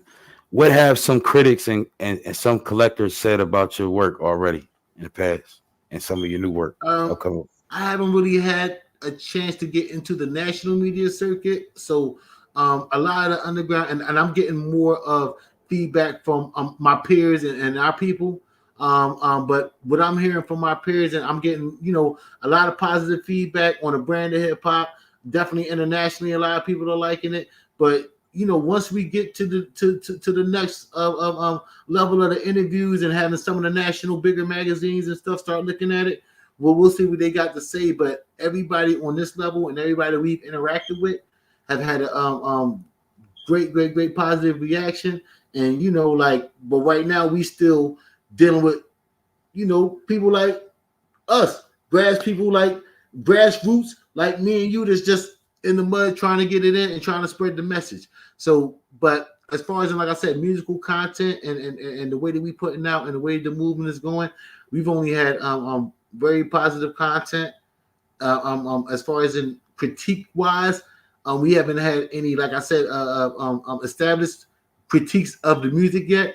But like I said, man, everything is coming back positive so far, man. So, you know, it's a blessing. And we can't wait to get to the real people to jump on it. Like, since I'm finished my way, people, yo, anybody in the content who know any music critics, put them on the dastorm1music.com. Tell them to check me out. Tell them to give me a write-up, a review. I do interviews. I do everything, man. Did we go over Who inspired you to make music? Did I ask you that? You said what inspired me to get into music, but not who inspired you? specifically. Okay. Specific artists. Back in the day, it would be like Stevie Wonder, people like that. But specific hip hop artists who made me want to start writing rhymes. Karis one first made me want to be in the rhymes. That whole era. But when I heard Rakim, I was like, that's how I gotta be. He made me want to rhyme the way I do. He made me want to actually make my content so deep that it has 2 to 3 or 4 different meanings to it, and put that time and energy into it. I do. Right. How you feel about that? I don't take your subject, but how'd you feel about that? The incident happened in Philly with the EID shooting joint. You heard about that joint? Or the mass shooting joint? Listen, bro. That joint was crazy, right? Crazy. I put a video up about it. That question. No. It's crazy. The spirit burns to that question, Ace. I'm telling you. I'm about to play it while April 10th. That was my born day. Right. So it's definitely that was your birthday. That was your boy. Yeah. That was my birthday. Shit. So it definitely didn't. It had a particular impact on me because I wasn't really celebrating anyway. I went out the weekend before, and on the actual day, you know, I was just cooling back, chilling. You know what I mean? Just spent time with family. Me and my youngest son. We just hung out, had dinner, or whatever. You know what I mean? So I was just, you know, cooling in the crib. You know, chilling, rolling up, watching TV regular, and I seen it like I seen it in real time as it was happening, and the fact that it was that it happened on the end of Ramadan and that everybody was there, and because I'm from West Philly, like all of that was so impactful. You know what I'm saying? I have Muslim family members, bro. Like that was like it was shocking when I heard about the news that it happened on that day. And I didn't know in the moment what to think. I didn't know if it was like a hate situation or somebody being, you know what I'm saying? Like. And when I found out what actually happened, bro, I was more heartbroken. Like I was angered. I was nervous. I was upset that how could somebody do this on this day at first. And as I heard more of the details, and I heard that there was young people involved, and I heard that there was like an unnecessary situation again, as usual, as all these situations are, it is heartbreaking as usual because if it was like and there's no excuse for that type of violence on that day. So there's nothing that you can say to make it any to qualify anything that happened that day. You understand what I'm saying? But the worst part is that it wasn't and even like that being an over straight out act wouldn't make it any better. It would make it just as much more heinous, and it wouldn't be an excuse for it. But the fact that it never had to happen at all makes it that much worse, is what I'm saying.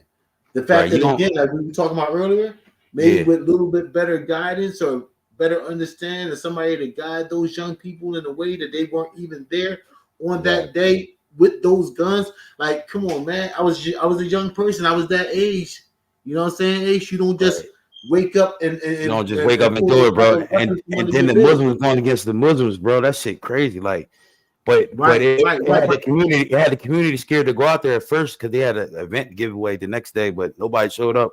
But now after that shit hit the news, everybody showed up, and this is what happened after the fact. I'm gonna play it. I put a video. I don't know if you caught it. It's right here though. See if you catch it.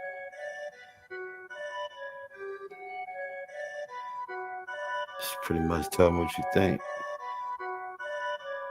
You can still see it, right? Yeah. Okay. Tell me what you think. This is what happened after. I think they did this yesterday or today.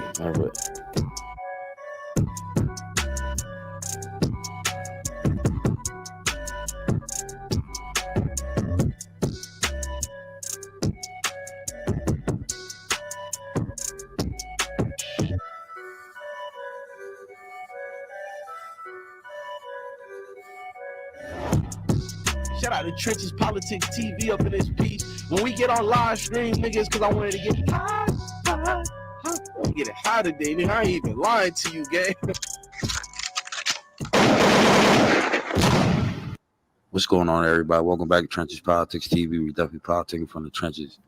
And this is an update on the EID Philly mass shooting that I touched on my live. A lot of y'all haven't checked it out. Go back and check out my live video that I dropped last week or a couple days ago. Go back, hit the like button. You'll catch up on everything. But a lot of channels ain't touching on it, so I touched on it, and I wanted y'all to see what the update is. Check it out. Make sure you hit the like button, share the video, and drop your comment and input to the situation.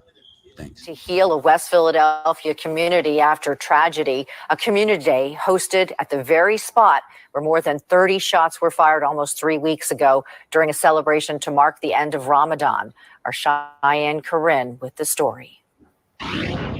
Just take a look at this yellow tape surrounding this park. Officials say they wanted the Muslim community to feel safe after earlier this month, their Eid celebration turned into tragedy. It can be a trigger for anything, like just even being here in this space for some people can be a trigger. It's been nearly 3 weeks since more than 30 gunshots were fired at an Eid event in West Philadelphia. The holy day marks the end of Ramadan, and instead of celebrating, the day came to an end with its 1,000 attendees running and ducking for cover. A lot of trauma that day and a significant impact on the community. And so part of that work is coming back together and making people know that, you know, the resilience of the community here. As a result of the shooting, 3 people were injured. Earlier this week, officials announced 5 people were taken into custody, but they're still looking for other shooters. Turn yourself in. And if there are witnesses who saw this, turn those people in. We have to make sure our communities are safe, our kids are safe, and we all have to work together. On April 10th, Claire Muhammad Square was covered with victims' shoes, baby strollers, shell casing markers, and leftover decorations. Meanwhile, today, in the same location, people participated in yoga and meditation exercises. We want the people to just be able to heal from all of this. And this one day is not going to end all of their trauma, but it's a start to the healing. Beginning that healing process was the goal of the community event, featuring food, prayer, therapy, resources, and many local elected officials. Inside the Philadelphia Masjid, Black Brain Campaign facilitated group counseling sessions for children, men, and women.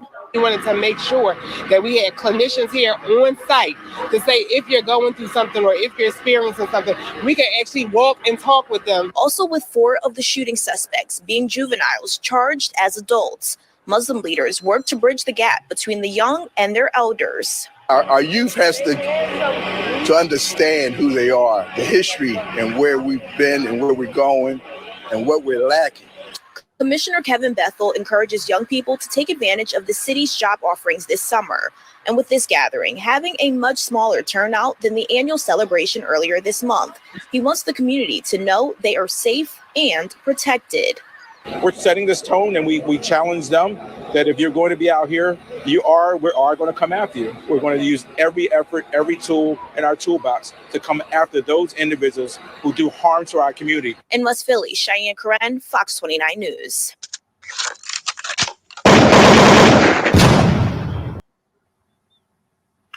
Man, bro. Ace, check it.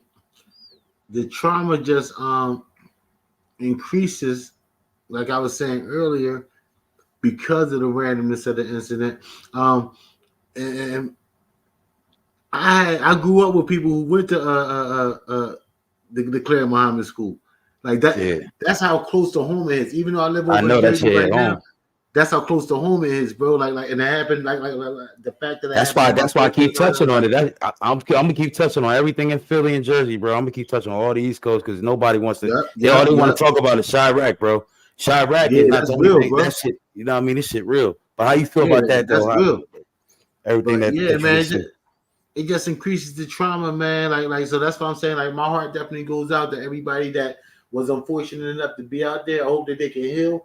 But the trauma of having a random incident like that and a preventable random incident, that's going to take a lot of therapy. Like I hope that the community can heal, but I hope that the individual parents and I hope that the parents get their kids help, but I hope that the adults are wise enough and real enough with themselves that they need that type of help. Because I grew up in West Philly, so I seen a lot of stuff growing up too. Like I went through a lot of that type of trauma, and a lot of us didn't realize that we needed the type of help, and we were just people self-medicate, people like don't want to go get the help that they need. Crazy.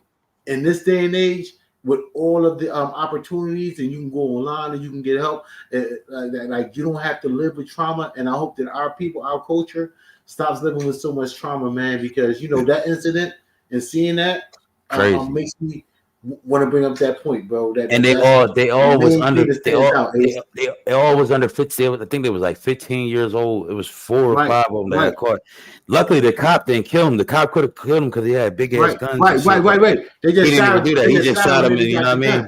And then if that would have happened, that would have been their fault. Like, oh yeah, the cop was wrong. But I don't feel like the cop would have been wrong if he did that shit. Like, you see how they just open fire in front of everybody? Like, come on, man. Right. The old, the young, everybody, the teenage, like it's so much. Like I said, it's so much blame and trauma and hurt around that incident that like my heart only goes out and I pray for healing for everybody that was involved in it, bro. Which brings me around to my next question. Do you believe mental health is real? Oh yeah. Wait. Do I believe like just mental health issues? Period. Mental health issues is real. Like, and people need to go address it and get help for it when they feel like, instead of people laughing at people, they need to just, if they feel like somebody, you know what I mean? Absolutely. How you feel about that? I think that a lot of people who don't get the people help may not be addressing their own issues within themselves. Ace, I think that that's a deflection that they don't want to look at. This person may have an issue, even like we talked about a trauma issue or just a regular mental health issue. Any type mental health. These things in society and the pressures are, and anxiety, like all these things are real things that people go through that for so many years we've been ignorant to. And people be ignoring it. People be acting like it ain't nothing and just go ahead and like it, post, and just act like it. No, people need to go address that shit. It's only been maybe in the last 20 or so years that people have been actually treating these problems like problems. Like people have been brushing them under the rug and giving people a bunch of pills and acting like this stuff didn't exist. So we had to start being real with ourselves. We have a trauma, we have an issue, and know that there's nothing wrong with getting help because you're only saving your own life and only helping yourself. Exactly. There's nothing wrong with getting help, y'all. So y'all heard it from the storm, y'all heard it from the trenches. We're only politics from the trenches. Man, to get help. Gotta love yourself to get help, definitely. You know what I'm saying? Everybody out there, all the jokes aside, real talk. That's some real shit. You know what I'm saying? That's right. But anybody don't tell y'all the same, man, don't listen. They also want to know this. Did you ever play an instrument in school? And which instrument did you play in school or high school or any type of school that you went to before you started rapping? I was never fortunate enough to play an instrument. I love instrument people playing. People play instruments to me, or the real musicians. No offense, rappers. They outdo us. They got us beat. I was on the choir when I was in high school. I made all city choir. That's how I learned how to do a lot of notes. I know how to do the whole note scale. We performed at a lot of places, at the Academy of Arts, at Bartram Village back in the day, at the garden, Bartram Gardens in the back of Bartram Village.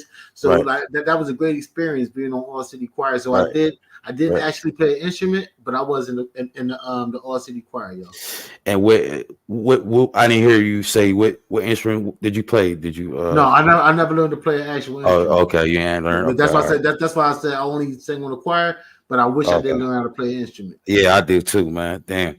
But I play basketball. But do you have any hobbies? Oh no, we already did that. What accomplishments do you see yourself achieving in the next 5 to 10 years? Oh wow. Hopefully in the next 5 to 10 years, this movement and this message has taken on enough people that feel the same way that we feel, that they can actually carry the movement and messages. I'm actually trying to expand what I do. The brand, of course, we're trying to expand that. We're trying to get into other things. We're trying to be a full entertainment company. I want to do movies. I want to do as soon as I'm done this album, I'll be working on a inspirational album. Not quite, I don't want to say quite secular, like gospel or not. It'll be more inspirational, where I'll be doing most of the writing and executive producing, because I don't really, like I said, make beats or tracks or any of that. I want to have an outside contribution, the best I can, you know what I'm saying, to the music. So I'll just executive produce. I'll write. I'll help arrange music and stuff like that. So I want to do an album with very all of these talented artists that I know. Some of the rappers, some of the singers, and from the outside. And this is just a metaphor, nowhere near comparing myself talent wise, but kind of get my Quincy Jones on a little bit. Right. But I'm saying just in action, not in I'm Get nowhere it, near yeah. that type of You got to level start of somewhere. Yeah. arranger. But I'm saying Yeah. just it would just I would love to be able to step outside of the box and let some of this talent that we got flourish and give somebody the opportunity. And even like I said, people who have great voices or like I would just the first thing that I want to do in the next 5 years moving forward is to maybe get out of. I always want to be able to perform and write, but be more of a conduit for other artists and be able to help other artists get their sound Be in the out. And background, ghost right. Yeah. Right. We do a lot more writing for other artists and stuff like that, and then turn to getting into some scripts and getting some of these young script writers chances to get some of their movies out and ideas out, because there's so many platforms and networks and streaming sites that now we should start getting our message out there and our vision out through that way too. Like, come on, man, like it's just too much to do. But it's just I can't do it by myself. But there are so many talented people that I want to be able to help everybody jump out and do their thing. Another question: What I don't know if we went over this or not, but what strengths do you have that you believe that make you a great musician? My ability to evolve as a musician, and not being able, never thinking that I'm finished. I'm growing, learning the different things that I've learned in the last 2 or 3 years has got me to the point that I'm at musically, and wanting to expand that and learn more things and know how to do more things. I think will be my greatest strength. Right. Okay. Describe your favorite and your least part about being a musician. Yeah. Your least favorite part about being. My absolute favorite part is the actual music part of it, the creating, the being in the studio, even the rehearsing, like doing my rehearsals for a half hour a day. I like that part. The writing, the networking, the meeting the new artists, the being actually in the as they say in the field where is all the action is, and I love that part. The part that I like least, I had to break it into 2 categories. The business is a necessary evil, but it's very tedious and it's very, you have to be dot all your I's and cross your T's, and it's a very essential part of what we do. So you can't be passionate just about the music without being as passionate about the business. So that part is absolutely essential. But the part that I don't like about the business is the fact that some people can manipulate it and use it in politics, which brings me to the other part. All of the politics in it, like because it's all about numbers and it's all getting to numbers and it's all about making money and using the numbers to get to the money. All of those things can be manipulated. So I don't like that part, that politics part of the numbers. And I hate the politics part of the business, where you have people who don't really care about the business or the movement or music or anything, but just trying to get a quick buck, and they can move on. They could be doing anything else. They could be in NASCAR, or they could be in sport, being a sports agent. Or I'm talking about 2 weeks from now. Like, they're only here for this time and not at all for the long time. So the people who are investing their passion, and I'm talking about, when I say invest in their passion, I mean physically invest in money that they work in, that they or is their money that they put into their kids, and this is their money that they can be putting up to get a new car or go on vacation or get a new boat. But they like, I have a dream and I want to do this, and I have a belief in my passion, so they invest in it. So investing in your passion that way should not be betrayed by the politics of the game. So I absolutely hate the politics, but I love being able to create and do the art side. Okay. Another question just came in. Describe your worst, if you ever had a worst performance, and describe your worst performance and what did you learn from this experience? Oh man, I gotta go If you ever back had one. because y'all check it out. Trenches Politics people, I've been performing since like the 90s, y'all. So I just gotta keep it real with y'all. You know, this campaign I learned enough that I know that preparation is the key, bro. That's why I rehearse and work out and make sure that I take the time and dedication to my craft and I take everything as a professional. I walk on your stage, I show up at your event, at your open mic, at your arena. You are getting the I've seen you do premier that. Yeah. version of the You storm. bring everything on the table and leave it. Absolutely. But Yeah. because when I was younger, so I would say maybe my first we got put onto a show at the Leo Chorus Center. I'll say this was about 96. A friend of mine, his group had an opportunity to open up for Nori. And we didn't get a chance to really rehearse or do none of that. We were just like 18, 19, hanging out on the block. And they just came through like, y'all want to come to the show? So we just got dressed, ran down to the show. We on stage like in an hour, bro. We on stage opening up, trying to remember these verses that we ain't even had a chance to rehearse with them. Writer's block, yeah. I was so unprepared. I was so nervous. Like. So that was like probably performance-wise the worst show that I did. Like between that and maybe one of my high school talent shows where I tried to rap and then the music was louder than the mics. Those experiences turned me into the performer that I am now, and made me say that preparation is the only thing that is going to get me to the level that I need to be at to perform the way that I want to perform. So yeah, you gotta go way back, but those were my worst performances to date. Now I don't know if you want to answer this question, but this kind of like the same question, but it says, now what it say? Now tell me about your favorite performance you had in your career and why you like it. Oh wow. I don't know if that's like the To this date, I can say I've had a lot of good performances. But the one that I'll pick this one especially. Last year in June, I did official celebrity boxing in Atlantic City, and it was the first time that I had actually performed in front of more than 10 people in about 8 years. Right. And I was. Let me know when you can do another one in Atlantic City. Definitely coming to that. Atlantic City. I love Atlantic City. I love it. Shout out Atlantic City. I'm trying to book them in the next couple of months. I'll let you know early enough so you can go down there and we can grab a room. You know you gotta grab a room down there live. Yeah. For all viewers, me and Ace will do a live show in Atlantic City before I do if I do official celebrity boxing before the next one. I try to get interview. Come down there with me. That's another thing I was going to ask you. I was going to ask you, are you willing to come back on here and do another interview later on after you put some more projects up?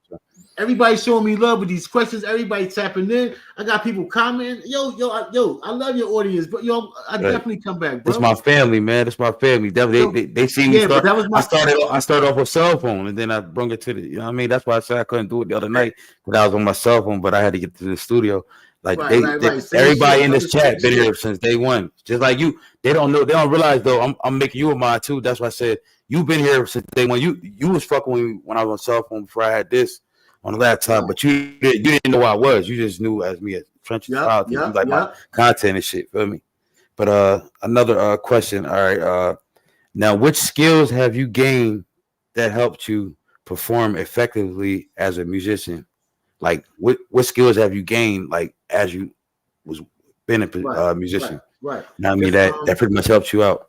Right. I would definitely say this for anybody who's watching, who's on this live, anybody who's tapping in on my IG live, anybody's an artist. The best thing to do, the easiest way to prepare yourself and to get your skills where you want them is, as they say, practice makes perfect, and practice gets you the best modification. So doing shows and seeing things I need to work on, or hearing myself in the shows, watching myself in these shows, and doing a multitude of shows, I would always come back and work on that in my rehearsals. I would always, maybe I didn't sound clear enough, so I said I need to do That's what helps me in my rehearsals. Maybe I didn't have enough wind. I need to put out some cardio in my rehearsals. So personally, for me, the things that I needed to work on in my shows, I started working on those things to make me better. So find out, and like I said, just as advice to anybody who may be an artist and maybe trying to get yourself right, make sure that you're taking care of, because a lot of rappers don't look at ourselves as musicians, Ace. Make sure you're taking care of your vocals. Like even if you like it's not, the image is one thing. If you want to smoke and roll up and have your vapes and all that, that's fine. But have your process. Remember that you're using your voice box and your throat as an instrument. Drink your tea. Drink tea with honey. Drink your I always do tea, and I do raw ginger root, and I do ginseng tea bag, stuff like that to keep my throat healed, because we are musicians. So you can't have your throat roll and drink a bunch of Henny and you smoke a bunch of blunts and be screaming and yelling and then think you're gonna go do a show and you're gonna be able to still be able to have your voice. You know what I'm saying? You can't go to the studio for 10 hours if your throat ain't healthy and in shape. It's actually a muscle. So you see how DMX fell out and back and forth, but even though he was a good musician, but he was falling all over the place and shit. But he was a good child DMX. You feel me? Ace, I'm telling you, the cheat code, the best ones, they are already that before they show up. They don't just pop up in the arena and do that. Yo, like Lil they've Wayne. been rehearsing, they've been on time. So I find the things within myself, and I think that every artist, and to answer the question completely, every person who wants to be in artistry and music, you find what makes you find your weak point, and you make that particular weak point. You do things to make that particular weak point stronger, like any athlete or any professional. Okay, here go another question. What's your process for dealing with anxiety or performance anxiety, like when you get nervous right before you go on stage? Right. What's your process for dealing with? Everybody, when they get around a big crowd, when they're about to perform, have butterflies in their stomach and stuff like that. Again, I found, Ace, that the more prepared you are, the less the butterfly is going to come. Pretty much what you're saying. When it's a big performance and you may feel like going out, if your nerves take over, your muscle memory, if your nerves kick in, your muscle memory will take over. If you've done this song so many times and rehearsed it so many times that when the music come on, you don't have to think. Your body is such a machine and your brain is so tuned in that you'll be right on tune. And then that'll calm you down, and you remember that this is what you're here for. This is what you do. So any anxiety that I have, again, I deal with that way before I get to the arena. And by the time the nerves kick in, but by the time the music is on, I'm partying. Like I'm in my groove, I'm in my zone. And actually, when I walk in the door, for me, when I walk in the door, I'm the storm. So I'm ready. You know what I mean? Right. Okay. And is there another musician you've mentored or trained, and describe what you've done to help them and what that experience was like, if you ever done it before? Okay. Yeah. Just like pretty much been like a mentor for someone. Working with my son in this group, Loso Steppin. His song is on Instagram right now. Y'all can look it up. It's Loso Steppin. It's called Disrespectful. I always tell the story that when people hear the song, it's maybe like a 2.5 minute song, and they're like, "Yo, that's a good song." You know, the young boys really killed it, but it took us about 4 hours to record it. So, but him being a young man didn't really understand that. In order for the song to sound right and get it to a certain way, you have to do it a certain amount of times. You have to find that process, get emotion. So actually being able to coach him through that and help him rewriting the songs and having them learn how to come in on beat. Because like I said, it's one thing when you at your homie crib or you on the computer. Once you get in the booth, you got the earphones on and everything is time and diction, and the earphones can pick up you breathing and the speech patterns, and then you have to be on beat. You have to be on your 4 counts. It's a different thing. So being able to train him on how to learn his diction. Now I'm teaching him how to write. He's learning how to write on beat and stuff like that. It's a great experience. So I'll say personally, him, and his homie Isaiah. Just that experience. Yeah. It was a great experience. Yep. Okay. Another question. How would you handle if you ever travel like in the middle of like artists or whatever? How would you handle for somebody else that's about to go through it? How would you handle traveling and being away from your home or your family for extended time period while you were on tour? If you had to choose going on tour and travel or either like deal with your family, how would you deal with that? Right. I always I had a young artist coming me a couple of days ago, and they was asking me, Ace, like far as in what do they need to do to get into it? And I said you have to make sure that all of your affairs are in order, so that all of your affairs can be in order. So I have my life set up in a way. I'm single right now, and I have an apartment. And my son lives with me. He's 18, so I'm in a position. Before I started even thinking about starting a music label and being the artist and having my aspirations, like I already had, like when you ask me where do I see myself in the next 5 years, before I made one song, before I booked one studio or listened to one beat, I had the plan of where I thought it might be able to go and the things I had to do to get there. So I already knew that this would be an option. You already thought about it. I already kind of prepared for it. You pretty much self-meditated and seen the process. Right. Hey man, that's the real manifestation that we can all do for ourselves. Just see it and then be it. Yeah. Okay. Let me see. Tell me what your first music teacher was. It says I don't know if you want to answer. It says tell me what your first music teacher was like and what lessons did you learn from them that you still use today. All right. Oh man, my first music feature. Oh man, I'll take me back in time. Like I got a recent music feature I just did. Like I said, with my man Anios from Hollow Point down in Florida. That was definitely dope. But my first feature, I used to be part of this clique called the Sniper Squad, out of West Philly, out of 58th Street, right off of Woodland Avenue, and there was about 4 different groups. And at the time, they was like the illest groups at the time. And in order to get on, and every week we would have to go through a gauntlet where you would have to have a new rhyme just to kind of stay in the clip. So we was already ready for that. So once I was on my first feature, it was with one of the brothers from the clip. So I knew that I had to be up to par. But I learned from being on that feature that any feature that I'm on, I make it my own song, because you never get a second chance to make a first impression. And me being on that feature with my brother Anios from Florida, he's working on an album now. He just sent me another song and said that he needs me to do take the main track and he'll be the feature. So that's only a business opportunity and somebody giving you the chance to get on a track. I feel like more than on my track, that's your best foot forward. Like it's always your best foot forward. Right. Have you ever participated in any music competitions and did you win any prizes off of them? No, I haven't. I was in one. It was an online music competition where you sent your songs in, and it was just. I think it was a cash prize at the end, but I don't believe in like entering like music competitions and stuff for like the $200 or $300 cash prize. I think if you need to enter it for those reasons, you kind of in the wrong industry.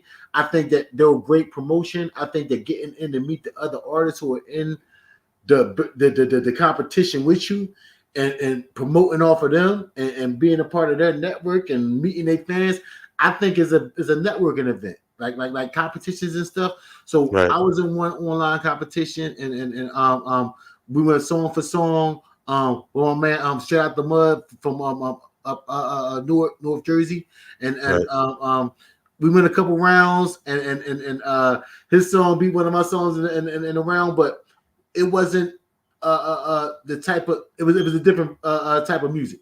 Right. It was like more newer music, right, versus my brand of music. And that's how that again, like I said, you have to kind of pick your venues and what you into. Right. And if they had a competition like that for certain types of music, it's fine. But I like doing things like that just for the networking and promotional aspect of it, not to like win a contest. I'm glad you touched on the venue part because it was a question that came up, but I'm gonna go back to that. This question says, how would your previous competitors that you went against, if you battled or either been in the arena with them, how would they they describe your work ethic when you get into that ring? Right. And spit. Right. Anybody who even ever performed with me, ever did any music project with me, did any song with me, would say that like the number one thing that puts me in the position that I am is just my work ethic, the way that I work. Like you send me a project, you send me a song, you're gonna get it back in a week. You may get it back in 2 days. Like because I love like when it comes to this, I really love to do it. I really love the work, and I love the better the competition, the more respect I have for the other person. That's just going to drive me to push it more. So like that's anybody that sees me as a true competitor, or that we were ever in an arena in any way. Even the people that I battled back in the day in the 90s will tell you today that I was probably one of the most fiercest competitors they had, but in 2 weeks, we was probably on a song together. Right. Because I just got that type of energy. Right. Now it says, what would you do if you made a mistake during a performance, and how would you fix it? Would you keep going, or would you play it off? Again, it all goes back to, like I said, preparation. That's all baked into the rehearsal. Like I put kind of everything that could happen in the show in my rehearsal time. So if I miss a word or I'm off my mark, I'm so prepared that y'all will never know it, but I'm going to know it, and at the next show, I guarantee that word won't be missed again. But I'm very aware and being conscious and aware, and the best word I can use, Ace, is control. Having full control of your vernacular, of your performance, not just getting up there saying anything. Having a specific show set and going over it and over and knowing the songs backwards and forwards. That's the best way to not make a mistake. But if you make a mistake, you know the mistake you made. You know how to correct it. And the people won't see it because you're already in the flow of you know your song. And if they know your song better than you, that's a hell of an audience. Like you have really made it that they like, he said that word instead of that word. Yeah. But I want to get to that point, but I just make sure that I'm super prepared so that none of that stuff is ever an issue, man. Because again, this is a job, this is professional. If I want to be getting paid for this, I can't be making those type of mistakes and have it be noticeable. It's how I will answer that. Right. Okay. What do you think makes hip hop so popular? Oh man, not. Because hip hop isn't the music, people. Everybody that's on this podcast, everybody that's on my live, hip hop is not music, man. It is our culture, y'all. You know what I'm saying? That's why it's so popular. That's why everybody wants to dress and talk and walk and act the way that our culture acts, because it's something that's ingrained in just what makes us us. You know what I mean? That makes us the most talked about, watched, copied, maligned people in the history of America, of the world. To be honest with you, if we're wise as a people, as human beings, and we know our own history, we know that our culture before hip hop has always been the trend. The way we walk, the way we dress, the way we wear our hair. All of that has been a trend, and they get us to follow their trends to make it the trend. You know what I'm saying? They get us to follow their culture so that everybody can be like, "Oh, we're going to bop on that," because they're just trying to push their products. But all culture follows us, and we are hip hop, and hip hop is just the next thing that they all want to be a part of to try to have a piece of our culture. Right. Okay, so we're gonna get into this right quick.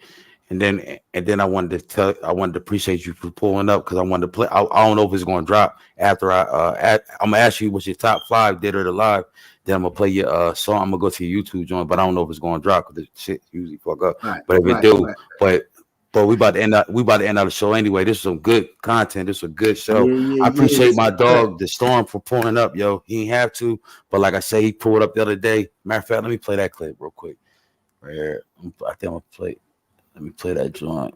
I pulled up the other day. He gave a shout out for the promotional for the channel real quick. Let me play that joint. Because we already did like 2 hours of good content on this joint so far. All right, now I'm gonna just get your top. I'm gonna get your top 5 dead or alive, and then I'm gonna play your other song when I'm gonna to your channel though. Play that joint. All right. What's your top 5 dead or alive though? That's the crowd want to know. All right, top 5 dead or alive. I guess going backwards. I'm gonna do culture. I'm gonna do influence. I'm gonna mix all that in. The top 2 spots I gotta save for like special people that's reserved and close to me. So as a lot of people wouldn't go. Number 5, and this is hard, man, because I got so much love for so many people in hip hop. Number 5, I'm gonna have to say LL for his influence on both sides of the culture, music wise, acting wise, the years that he has in the game, all the music he's put out, all the people that he's put on, the fact that and okay, yes sir. Now I'm finding your thing while you talk, but I can't find you. It didn't never let me find your page while you talking. No, DA Storm, the I gotta number put a one. space, right? Yep. All right. No. You can do it all together. DA Storm, Okay. the number 1 in music. Storm. Number 1. Music. Yep. Right. Boom. I want to play that one sir. joint. Just make sure they don't do no crazy shit, man. But I'm gonna play this joint. Right. Which one is the hottest one though? Like the hottest. I'm gonna play this joint right here. This is like got a lot of yo, this song right here that you're about to play, that song came out in 2014. The other one is a remix that I just dropped this year. Okay. Let's play so if you want to skip to the remix is the more current one. Finish the other 2 though. You gave us three rappers so far. You gotta need 2 more. No. LL is number 5, right? Number 4, I gotta say is Q, because Ice Cube. Yeah, he voted for NWA. Hold on. Let me pause real quick. We got another classic joint going out to the hardcore hip hop. Yeah.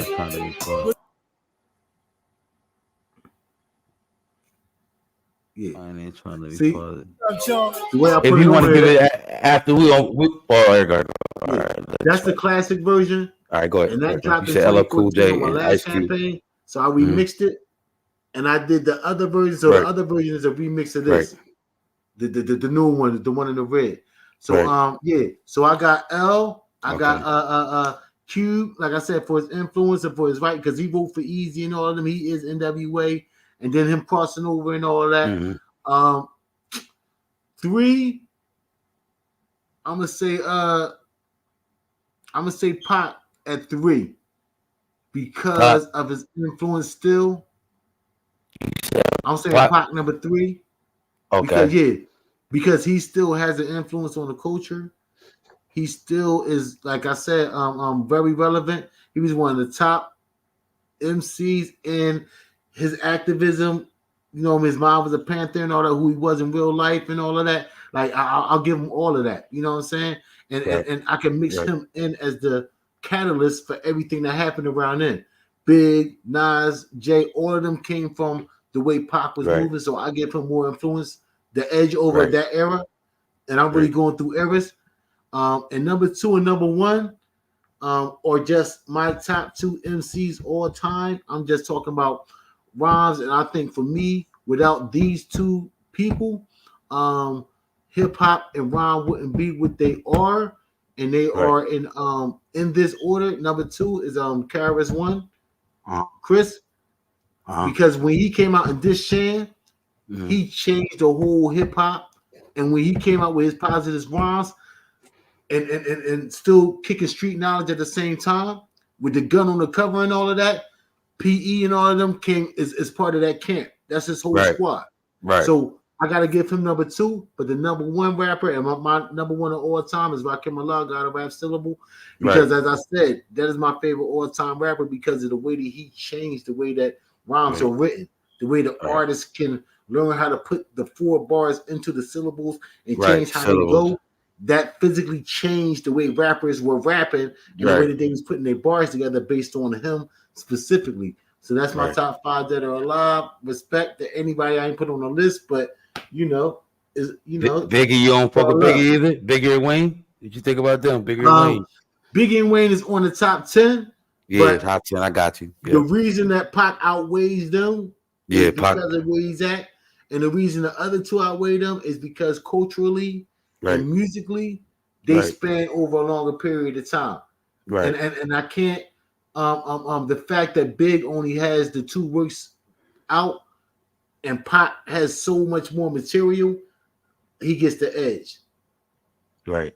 I got you. Now look, what I'm gonna do is I'm gonna play the joint, but I'm gonna pause it every 4 bars so you can break down what you meaning by you know that. what? So Can you play the new one? So you two can't do so you two can't do too much, you feel me? But I gotta pause this and you give your input to it. Feel me? Where the new one right here? Yeah. All right, got you. I got you. Right, There we go. Yeah, they probably like the new one better than all that.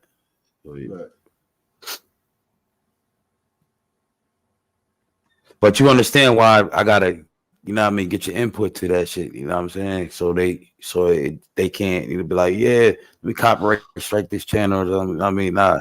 I'm getting your input to it. You see what I'm saying? Yep. All right. This is Storm. What's the name of this song right here? The Storm. You want to get an intro real quick for it? Come on. Storm is coming. Remix.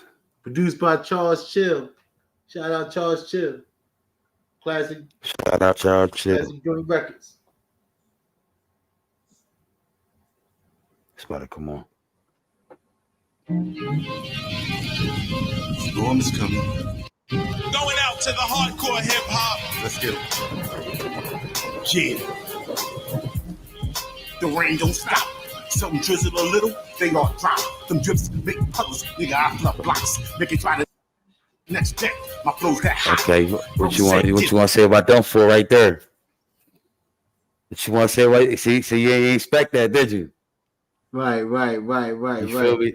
Nah. Them 4 right there. I don't know if you remember, but I'll be seeing people do this. This how you break down your bars and really get the people in tune with your lyrics. You feel me? Right. I'm saying, you want me to play it back? You want me to play it back? No. I got yeah. I know it. All right. But it's just about how metaphorically and lyrically, physically, how the rain don't stop and some drizzle a little, but they all drop. Yeah. Drips make puddles. Right. But I flood blocks.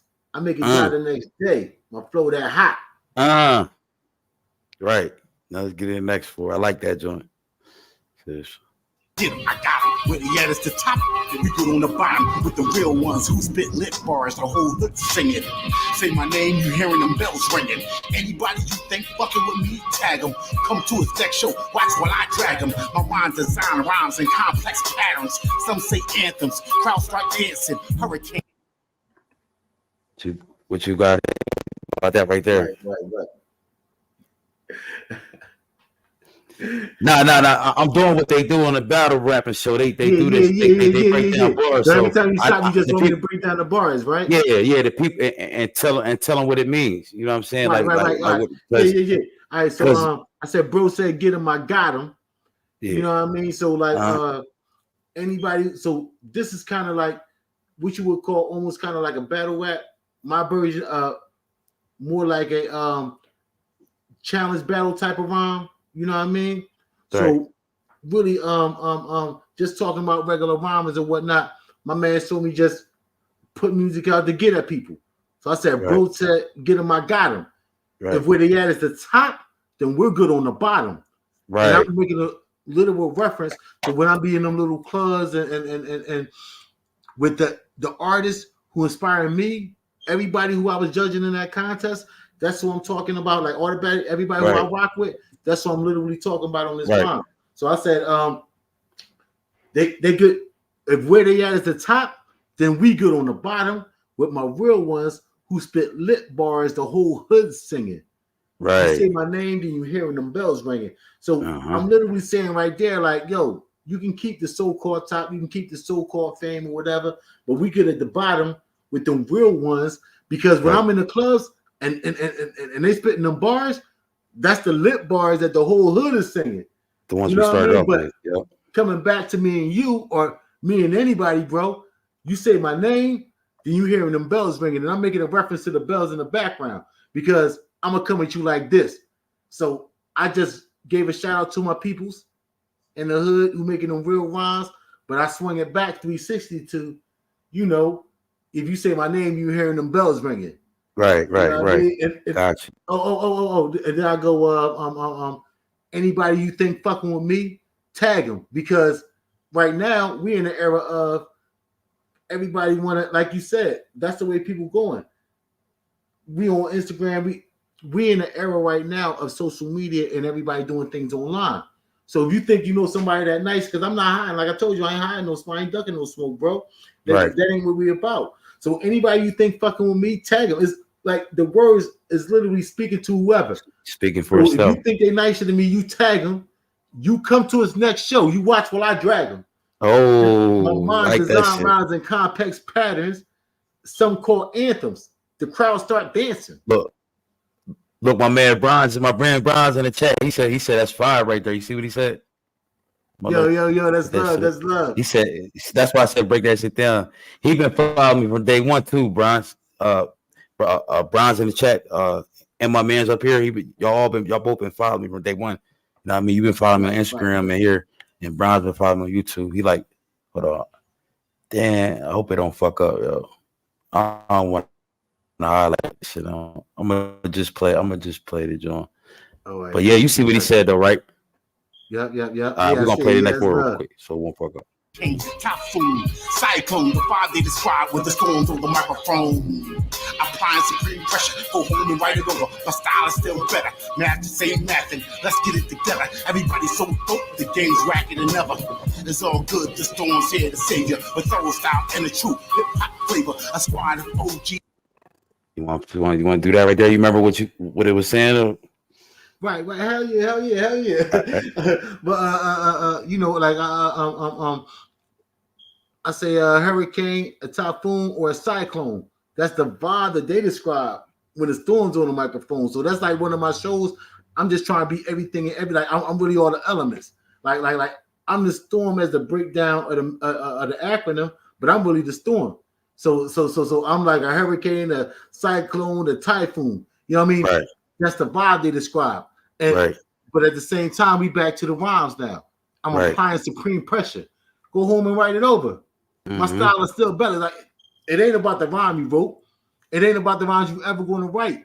So, but that's why I'm applying supreme pressure, Ace. I'm applying supreme pressure. So go home and write it over because my style is still better. Right. And the math just ain't mathing. Let's get it together. Everybody's so dope, but this game's whacker than ever. So all of that's coming together. You know what I'm saying? Like, you know, that's how I'm applying supreme pressure because now I'm putting all these dudes on the clock. You know what I mean? And they running home, they try to write new rhymes, but yo, my style is still better. You know what I'm saying? And now everybody's so dope, the game is so hot, and there's so many dope rhymers out here, and people like me need to sit down and shut up. Yo, you know what I'm saying? Like, yo, everybody's so dope, but the game's whacker than ever. You know what I mean? But it's all good. The storm's here to save y'all. I got a thorough style and a true hip-hop flavor. A squad of OG MCs. We major. Like, we ain't no little kids, bro. And everybody I'm rolling with is an OG, and we all about hip-hop. So, you know, I got a squad of OG MCs. We major. Yeah. And we don't need y'all dollars because we been getting paper. We ain't doing this for the bread, yo. We doing this for the love. Right. You know what I mean? Right. All right, let's play the next one real quick. Just can't help it. Human nature. GMCs we major. Ain't about dollars cause we been getting paper. I just can't help it. Human nature. Me and the track on a journey. Let me take you. In and out the 4 counts and notes. Beats, drums, and whistles. Lines, words, and quotes. Add the mix down. Combine with what I wrote.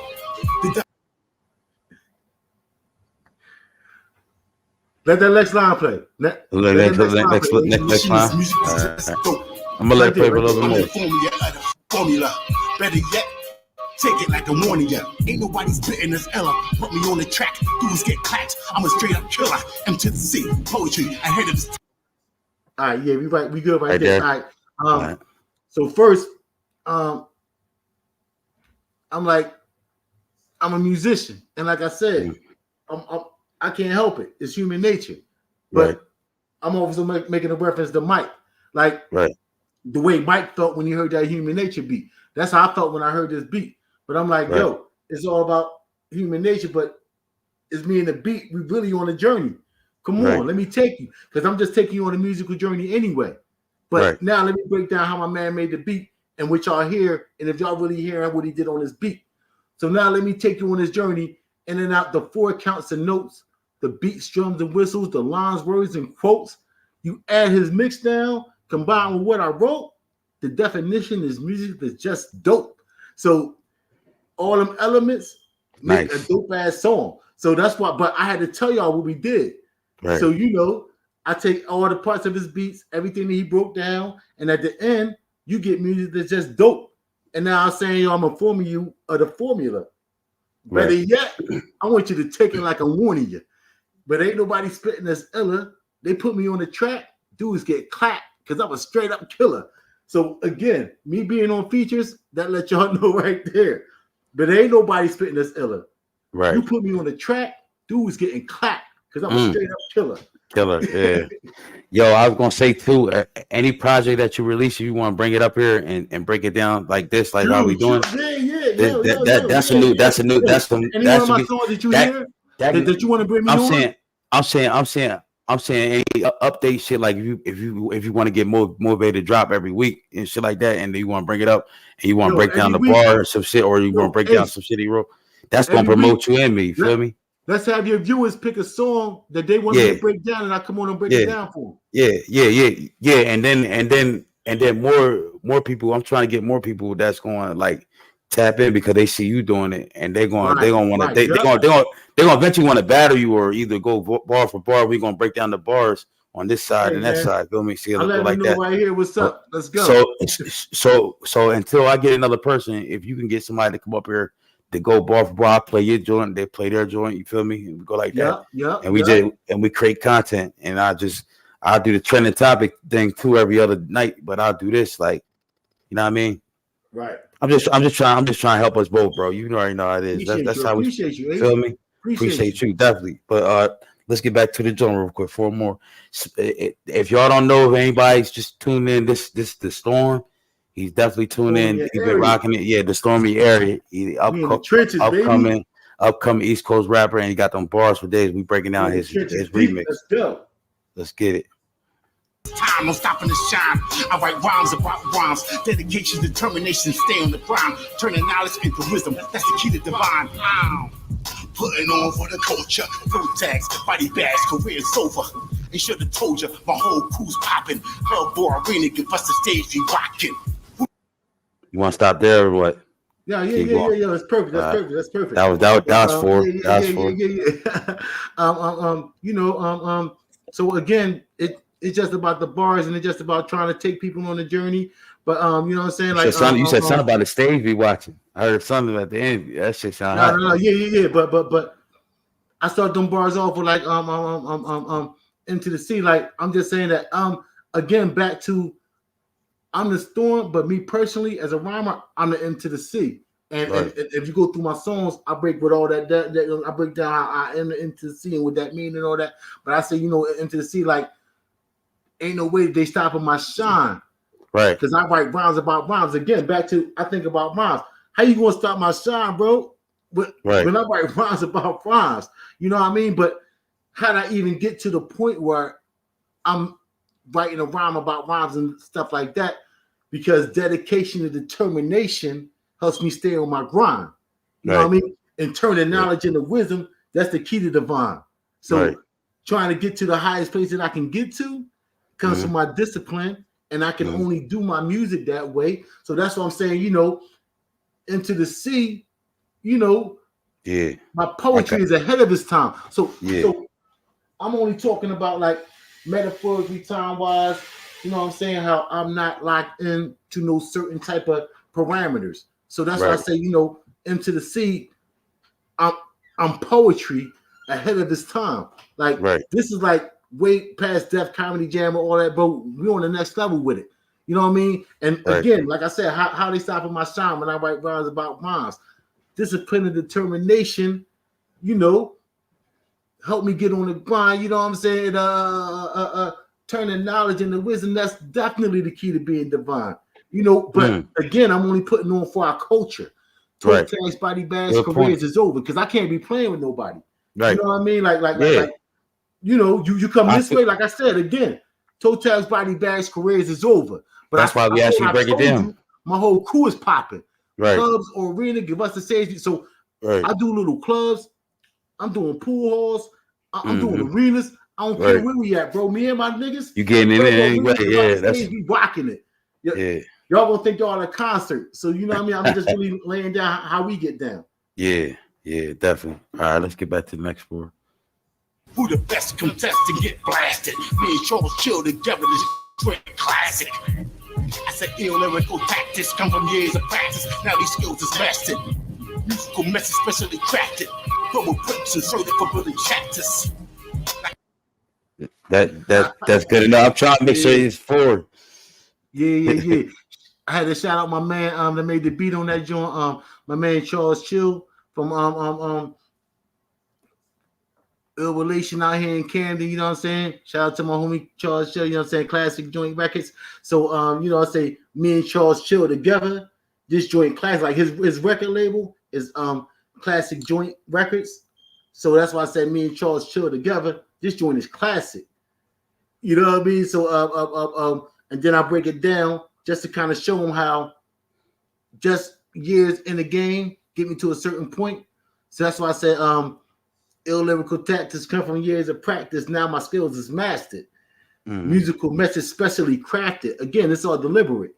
You know what I mean? Verbal bricks inserted for building chapters. So I'm actually building this up like a lyrical house, like a musical house. I actually been building it from the first line, trying to bring y'all to this point.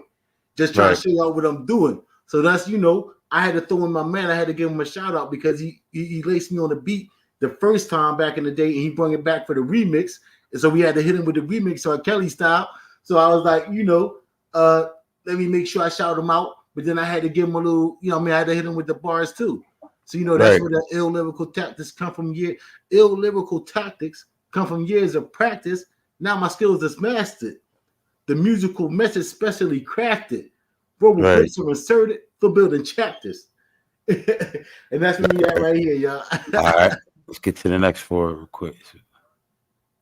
Like a story without a book, picture with no frame, song with no hook. Look how he kill it with no lyrics. Started the way I finished, begin it the way I did it. The rain got them all running. They should have told y'all the storm is coming.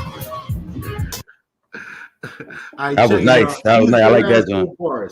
If y'all really, if somebody's really on point and paying attention, like I told you, it was all a setup from the beginning, and I ended it the way I started it. So I'm really trying to tell y'all the whole story, and I'm really trying to paint y'all the whole picture without telling y'all what I'm doing. But now the gig is up. We had the final 4 bars, and I might as well tell y'all what's really going on. So that's why I drop it. Like I'm really dropping a story without a book, but it's like a picture with no frame. Right. But this is really literally a song without a hook. Right. You see how I kill it with no limits? Started the way I finish. I begin it the way I end it. Right. He said you killed that. The song is what, bro? The rain got them all running. Right. Told them that the storm is coming. See, I reversed the first line. You know what I mean? The storm is coming. You know what I mean? I talk about how to break. So that's why I say, yo, I just flipped it on y'all. I just started how, you know what I mean? So that's why I say, yo, it's like a story without a book, picture without a frame, a song with no hook. Look Right. How I kill it with no limits. See, like I don't have a limit to my style. Like I don't have a style. I do what I want.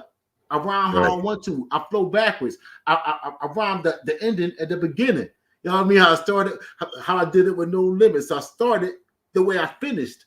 I begin it the way I end it. Because the rain got them all running. They should have told y'all that the storm was coming. So it's actually a full, complete picture. The first line is actually the last line, and it's actually a wraparound song. It is one long song. Like that no shit. verse, no hook, no nothing, just one vision put together. She said you shot that joint. The Nikki experience here in the chat said you bullseye. You shot you. That means you did a nice job. I don't know if you. Love. That's love. Yeah. Hey, Nikki, if you want to, make sure you tap into his. I don't know if you're on the East Coast or not, but he gonna have upcoming performance or whatever. Make sure you tap in, pull in. Everybody tap in the store. Yo, we going in. Yo, we deep in the trenches, bro. We like 3 hours in, locking it in. Yo, if everybody need, any questions y'all want to hit that like button, share. I'm locked in, man. We working. Yeah, I think they asked you like 30 right now. They asked you like 30 questions. I'm trying to wait for some more to come through, but in the meantime, Yo, it's love. Yo, I love your audience, bro. Yeah. In the meantime, we're gonna break these bars joints because they interested in what you.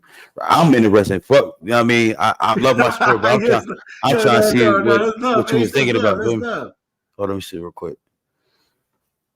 That's the end. The track just play out on the end. Oh, that's the end of it? Yeah. That's the end? Yeah. Okay. Yeah. All right. We're gonna go to the next one. Yeah. Play the other joint. It was another joint I heard you had. Bars, y'all. What's the hottest one? What's the hottest one that you? What's the hottest one that you got that probably that's on here? The hottest one where you was, I think you was spinning over the they said dun, dun, dun, dun. Hold on, I think it's right here. Mixed live crate things right here. Yeah, this joint right here. Yeah, that's the mixtape. So, make sure y'all yeah, we're gonna play that. I'm gonna play this joint right quick. Y'all don't get content like this. They don't get content like this nowhere, bro. Nah, that's what I'm thinking. Some love, man, because he give me all good ass content. And we breaking it down, and we breaking it down, right? We talking about real topics and trending topics, and we breaking it down. Like, who would think I would come up with some shit like this, bro? I'm just trying to. I mean, nobody really don't. Right. You know what I mean? Yo, that's Ace. This what the game need, bro. This what the game need. That real shit, man. That real content, bro. Right. Because everybody, all they do is be bouncing in people's chat and be talking shit about each other. I be trying to really break down. Right. I don't like I only got one live up here where I talk shit about somebody, but that's because he kept talking crazy. I had to make a live, but I was like, man, fuck it, you know what I mean? But I don't even want to talk about that on this joint. But yeah, let's get this joint. Because I don't even want to make he's irrelevant. You know what I'm saying? Yeah. But all my subscribers know. DJ Doodles, man. Yo, DJ Doodles is a legend out in Philly, man. And anybody who know anything about mixing, man, you know what I'm saying? This man invented transforming, man. You know what I'm saying? And anybody who know about who DJ Doodles is, man, tap in and give Doodles some love, man. He mixed my my mixtape live at Crate Diggers, yo. Legendary record shop. Where I'm gonna be, you know what I mean, doing my thing at May 10th. Straight genius, man. Yo, he made this mixtape what it is. Real talk. I probably let it play like 20 seconds instead of I'll play 8. Can you break down 8 bars instead of 4? Because this one a little bit longer. Right, you feel like breaking out 8 instead of 4 at a time? It's up to you. No. I'm asking you, can you break down 8 bars instead of 4? Yeah, whatever. Yo, come on, man. I'm with you. Okay. Whatever the people want, I'm here for y'all. Tap in, y'all. Whatever y'all know, I got y'all. I'm here.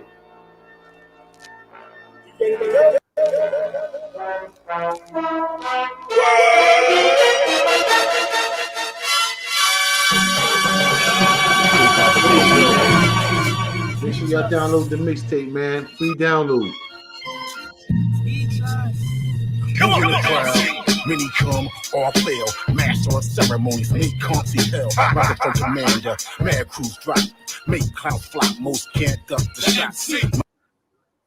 That's 8. That's exactly 8. I hope everybody is tuned in and ready, man. I'm about to drop a crazy bomb on I'm y'all. gonna grab another cigarette. Hold on, wait. Oh, you can start if you want to. All right, chill.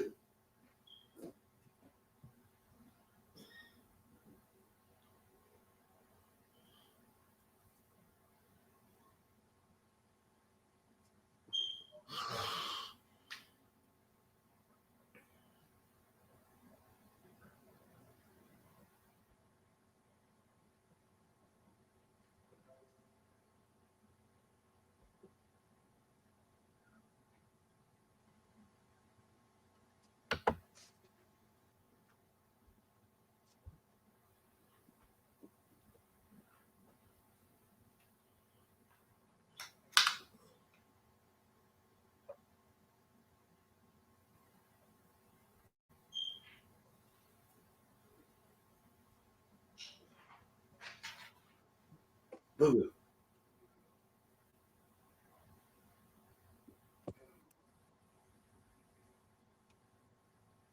All right, we back, baby. All right, chill. Let's go. Did you break it down or not? You already break. Okay. It ain't prep. Oh yeah. No. I was waiting for you to come back, bro. Mash your cord, hit the spotlight. With mine captivating. I was waiting for you to come back. Music controls my consciousness and never early. Oh, you was waiting for to come back. All right, hold on. Yeah. All right, there you go. I don't know if you remember them bars, but that little extra. It was only like 2 more bars. So you feel me? Right. No. This is actually a song that I just took the verse from one of my songs and I put it over the KRS-One track for the mixtape. But it's a song called M to the C, and it's M's and C's. And if everybody is listening, it's maybe kind of hard to pick out, but if you really pay attention to it, it's I'm gonna drop the bars and tell me if y'all can pick up the M's and the C's out of the bars. So it's actually moving the crowd. That's an M and C. Many come, all fail. Master of ceremonies, I make comp see hell. The microphone commander, mad crews drop. Make clowns flop, most can't duck the shots. Right. My mouth catch chunks off gourd, I mash your cord. I keep the spot lit with mind-captivating lyric bars. Music controls my consciousness inadvertently. In ciphers I must crush, winning battles most certainly. Right. So it's a breakdown. It's all lyrical. That's but nice. It's all M's and C's that start the lines. I like that shit. That was nice. I ain't eat all day, so I'm just trying to eat. Right. too, so. No, man. I'm fucking it up. There we go. Play this joint. Moving the crowd, many come, all fail. Master of ceremonies, make comp see hell. You just mixed it back, y'all. Mad crews drop, make clowns flop, most can't duck the shots. Mouth catch jumps off board, mash your cord, hit the spotlight. With mine captivating lyric bars, music controls my consciousness. You heard that right there? That was like 8. That was like a good 9, but I'll try to stop at 8. But he just mixed it back. Like on some mixtape joint. So you can let it play for like 4 more bars because he just 4 more bars. All right. Over here. Tell me when to stop. My crew been making cash money. I'm with them to the sea. I manage my crown, so mandatory caution is advised. If you master conversation, the message I'm conveying. Stop right there. Simply, my crew been making cash money. I'm with them to the sea. Oh, that's the hook. Okay. He just ran it back. So you might, when we come back, you might want to skip it up a little bit because he just ran that part back again. Now I'm about to break down. All right. So it's my crew been making cash money. So it's another MNC. My crew been making cash money. But I'm the M to the C. Right. I make crowds cheer for free. Right. Make believe challenges do me none. I manage my crown, so mandatory caution is advised. If you master conversation, the message I'm conveying to rappers is simply assassination. Deep. That's real deep. That was deep. So you said speed it up a little bit? Let me see. Yeah, because he's just gonna run that part back. Just that little part. Man, this boy we call Shun is advised. Mass calamity conducted on words. My echo deeper than Right there. More complex than nouns, adjectives. Right here. Capacity. Past the pieces. Okay. That's how you know you rocking with a real MC. Oh yeah. This is John I'm talking about right here. Yeah. Okay. This is John. That's the Biggie tribute. This is my shit right All here. these songs Yeah. are tribute songs. You about to cause massive stereo. This song right here, Yeah, like, one, bro. on the tribute to B.I.G.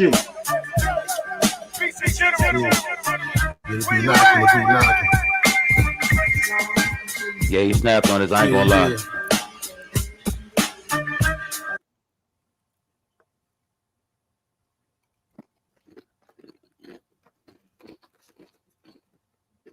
What happened? We lost it.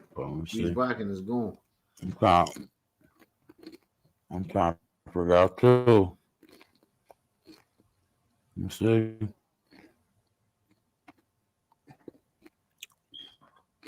Well, you must got a commercial or something on your joint. How you get commercials? He tapped this up. You must got commercials. You must got commercials on your joint already. YouTube did that. No, I'm talking about you got commercials on your YouTube channel. I didn't know you had commercials. Oh, all right. Let me see. That's what that is. Yeah, commercial. Okay. You got 27 subscribers, so that shows how professional your channel is. Even though you got 27 subscribers, I'm still trying to get commercial. Feel me? Right. Yeah. Storm in your air.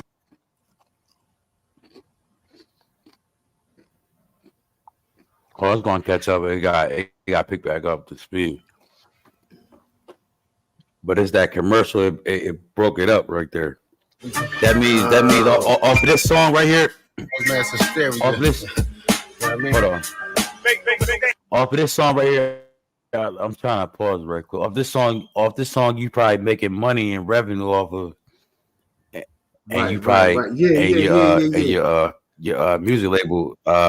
Your music label put the commercial on there. Feel me? Cause this song, I told you that I fuck with this song. You know what I'm saying? So we have to go on here to break this down. Very quick.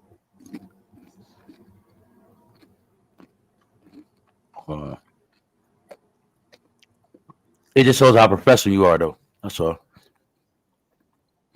Today, you know what I'm saying? That's From right, somebody that, you know what I mean? man. No matter how many subscribers y'all see. Yeah. It be knocking. Gentlemen, turn me all the way up. So I can get at it. Yeah, that be like super loud in my headphones. Yeah, like that.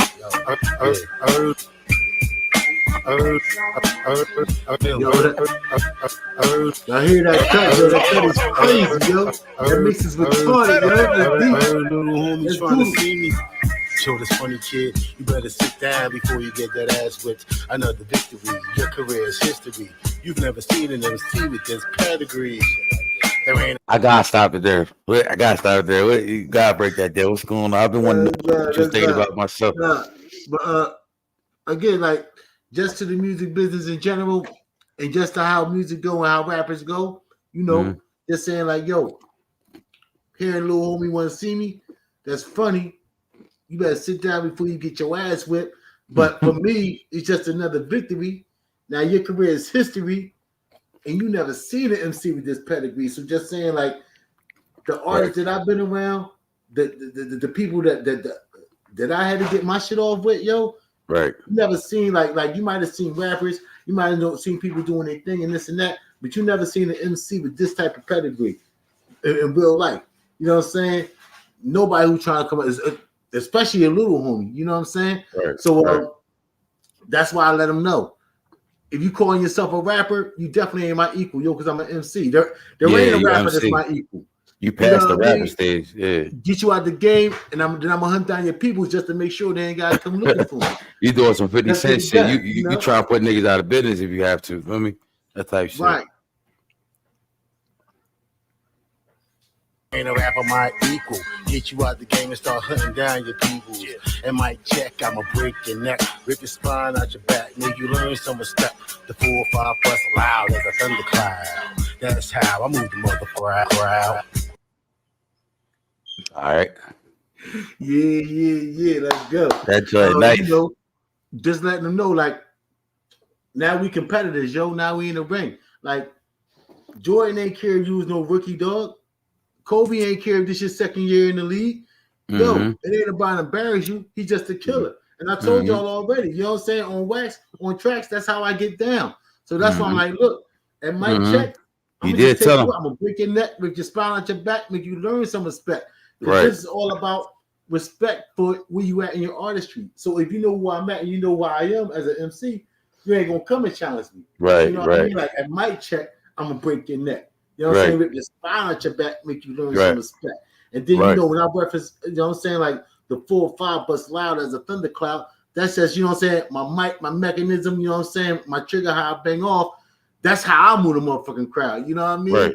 And then boom, if we want to talk about industry, if we want to talk about how many, you know what I'm saying, what you doing with your numbers is like, all right, shot him backstage at the Source Awards, choked them out. Oh no, my part. That's the next line. That's about to go. You can play the next line, but you know, I'm just establishing how I get down, and you know, I move the crowd. If you move the crowd by dancing and by jumping around, dog, you were 22. I'm a 4 pounder here. That's how you know. That's how you know. That's how you know. You know your own work. You write your own shit because you said that was the next line. You caught it right there at the 4th bar. Right. That just showed a little bit of. If y'all watch a replay, that showed a little bit of artistry right there. That showed how right there. He authentic over here. He able to hang with he able to hang with the tops and shit. You know what I mean? If he could, he's able to hang with them. You see how he caught them 4 bars? He said, "No, that's the next line." You got to know your music to know that shit. Feel me? You got to know it. But yeah. I shot him backstage at the Source Awards, choked him out, pushed him off the top of Billboard. I was raised by certified assassins to run up on bitch MCs and blast them. Old school. Hold on. School need to learn though. I burn niggas up. We disrespect the flow. Burn niggas. We disrespect this flow. All right. Right there. Yeah. All right. That was the line I almost walked into, but I gotta pull it back for y'all. You know, just to talk about industry cats and how everybody wants to talk about their numbers and how they moving this and that. You know, I shot them backstage at the Source Awards, choked them out, pushed them off the top of Billboard. Because I was raised by certified, like the dudes who put me in the hip hop.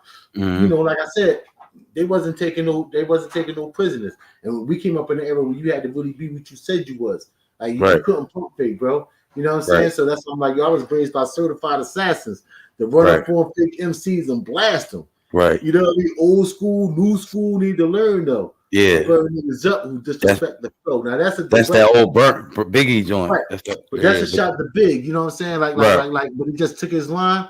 But I had to give respect because I used this beat. So you know, it's a salute to Bi. You know what I mean? Yeah, salute to Big. Yep. You want to go to the next one? I was here now. That was you. You want to pause it? Oh no, hold on. No. We good. That was fine. Yo, fast suckers claim the rappers. Pause that real quick. I got you. I grab a corny rapper. Yo, just to let everybody know, we in real time right now, man. We be live for real, yo, and we really in the trenches, yo. Everybody's safe, but that shit is real. You know what I'm saying? Ace cameras, my cameras, yo, caught that shit in real time. You know what I mean? So, you know what I'm saying? The gunshot? We in the trenches for real, y'all. Real talk around here. You know what I mean? But you talking about the bullets? You know what I'm saying? We still working, man. Be regular. That was bullets, right? Yeah. I thought to overdo it, but yeah, I peeped it. I thought it was the door knock, but then I thought about it. I said, oh shit. No, man. But we in the trenches, yeah. We live with it, feel me? And we still have an interview. So this interview, somebody walking outside, man. We just pray that everybody's straight, man. You know what I mean? This interview need to go viral, feel me? So I don't know if the ambulance show up, he might want to give y'all exclusive from outside, see what's going on. But I mean, no. We inside and that's outside. So we might have been. We might have been over here. Yeah, I feel you. Hold on. I'm let's crazy, do this. bro. So I just, you know what I mean? Man, like, why you killed my bro? I feel you. The sucker was trash, he had to go. And everybody else with a weak ass flow is about to find themselves 6 feet below. Niggas know the art of war can be so beautiful. I come and bust a freestyle at your funeral. I hit him up. All right. That was a nice little.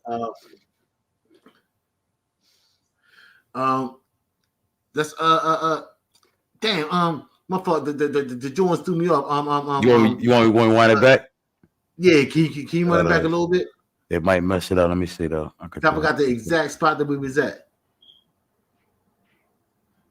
Let's see. With a weak ass flow, is about to find themselves 6 feet below. Niggas know the art of war can be so beautiful. I come and bust a freestyle at your funeral. I hit him. Right.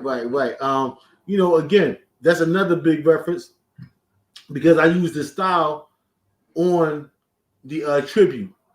You know what I'm saying? So that's why I was like, you know, I had a line right before that probably got cut out in the mix that said, I hang a corny MC, I hang an MC from the ceiling, and his homie be like, why you killed my bro? I'm like, he was trash, he had to go. And anybody else with a weak ass flow is about to find itself 6 feet below.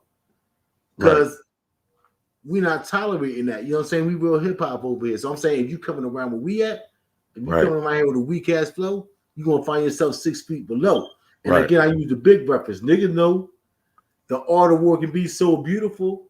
I come and bust a freestyle at your funeral because it's all out war. It's real. So I'm saying verbally, if I end you and they, you know what I mean?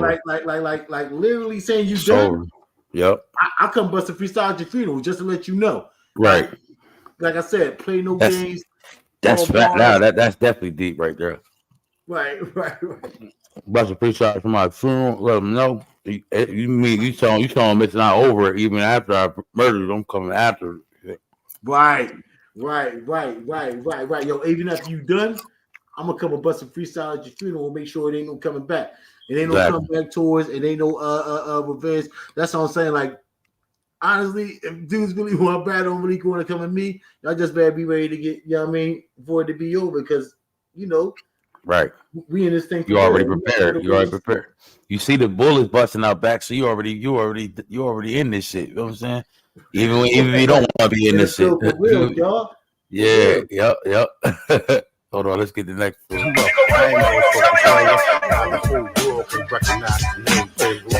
Oh, I like this one too. But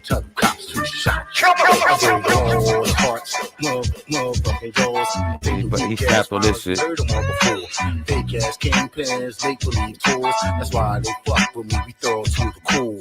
I think this game is all about the flows. These weak ass rappers who try to hug and pose. All right, you want to break them down real quick, or you want to keep going, Rick?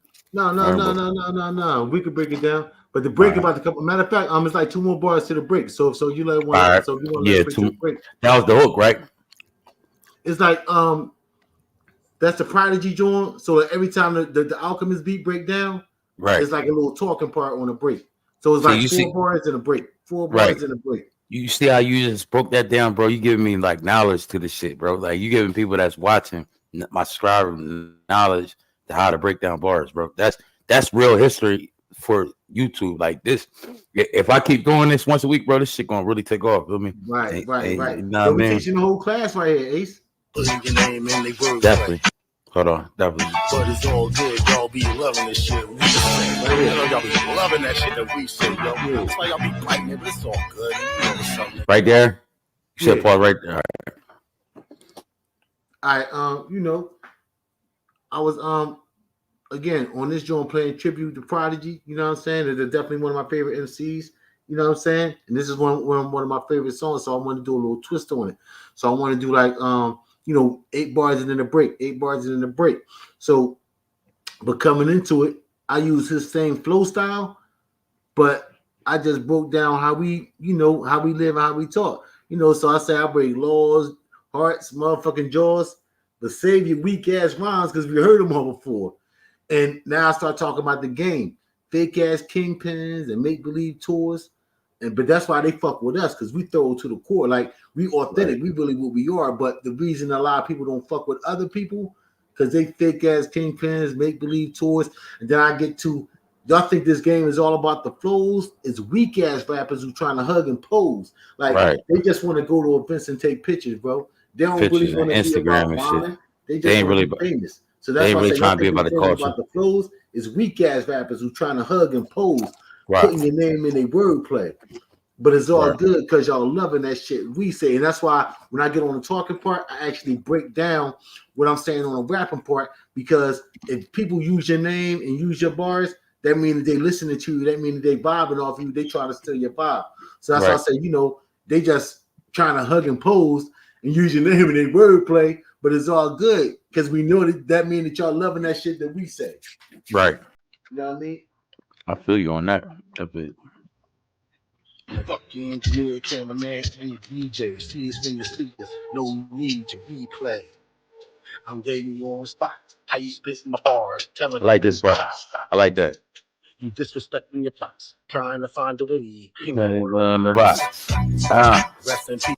You want to stop there? Hold on, let's go. I know a lot of rapping niggas. I ain't done. Right there.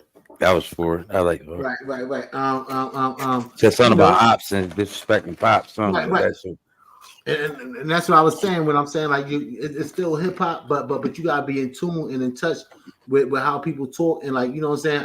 I got sons, The slang. teenagers, so I know how people communicate. So if we communicating and I'm actually rapping, I'm kicking around to I'm talking to everybody. Talking to everybody. Old MCs, I want everybody to get the message. So that's why I say, you know, when I start the bar off with because everybody's a team, and I know that it ain't just one person rapping. Like if you rapping, you got a whole squad with you. So that's why I say, yo, fuck your engineer, cameraman, and your DJ. Y'all see us when y'all see us. It ain't no need to replay saying like you ain't got a screenshot what I said. You ain't got to rewind what I said. We grown as men, and we see y'all. Everything that we say, we mean. So that's why I said respectfully, fuck your engineer and your cameraman and your DJ. All y'all as a team, as a conglomerate. See us when you see us. It ain't no need to replay it because I'm definitely on the spot. How you spitting my bars and telling people you hot because people will take your bars and regurgitate them and flip them. But to me, being an old head and the way that we get down, it's like you disrespecting your pops. Right. You trying to ride my wave and hanging with all my ops. I feel you. Well, rest in peace, amen. I know a lot of rapping niggas, and I ain't them. Right. I like that you did that wordplay. So it's nice. That's what I'm saying. Like y'all can do whatever y'all want, but if you do it over here, again, rest in peace, amen. Because I know a lot of rapping dudes, and you know a lot of rapping dudes, but I guarantee you, I ain't them cats. So you know, y'all see, you got the word metaphor together. So feel me? Shit, right? Hold on. That's experience. I bet you're scared of us. I want to bury you. Deep inside the clerk. Stolen in your man. Told y'all was coming, man. Should have been ready. But guess what? Now you're all the evil. Way better than that. Most of faithful. Got some hours. Ill lyrical tactics. Free ass kicks. The suckers who get the backers. You want to stop there? Yeah. Going back, when I say, you know, that I know a lot of rapping niggas, I ain't them, because I bet they scared of you. I want to bury you. It's like we like how they feel and how I feel ain't the same. You know what I'm saying? So that's why I'm like, when I say I know a lot of rapping niggas, I ain't them. Like I don't care who you are, what your platform is, how many records you sold, who you. I'm talking about literally when it comes to picking up a microphone. You mentally there with them. You know what I'm saying? Right. They probably scared of you. I can't wait to bury you. You know what I'm saying? Right. Somebody should have told you that the storm is in your area. And that's when the break come up. And that's when I come back in and let y'all know who you dealing with and what type of animal I am. And I say I'm an apex predator, merciless, vengeful, death from 1,000 cuts, sharp as a Ginsu. Like to that level of perfection, to that level of intricacy, bro.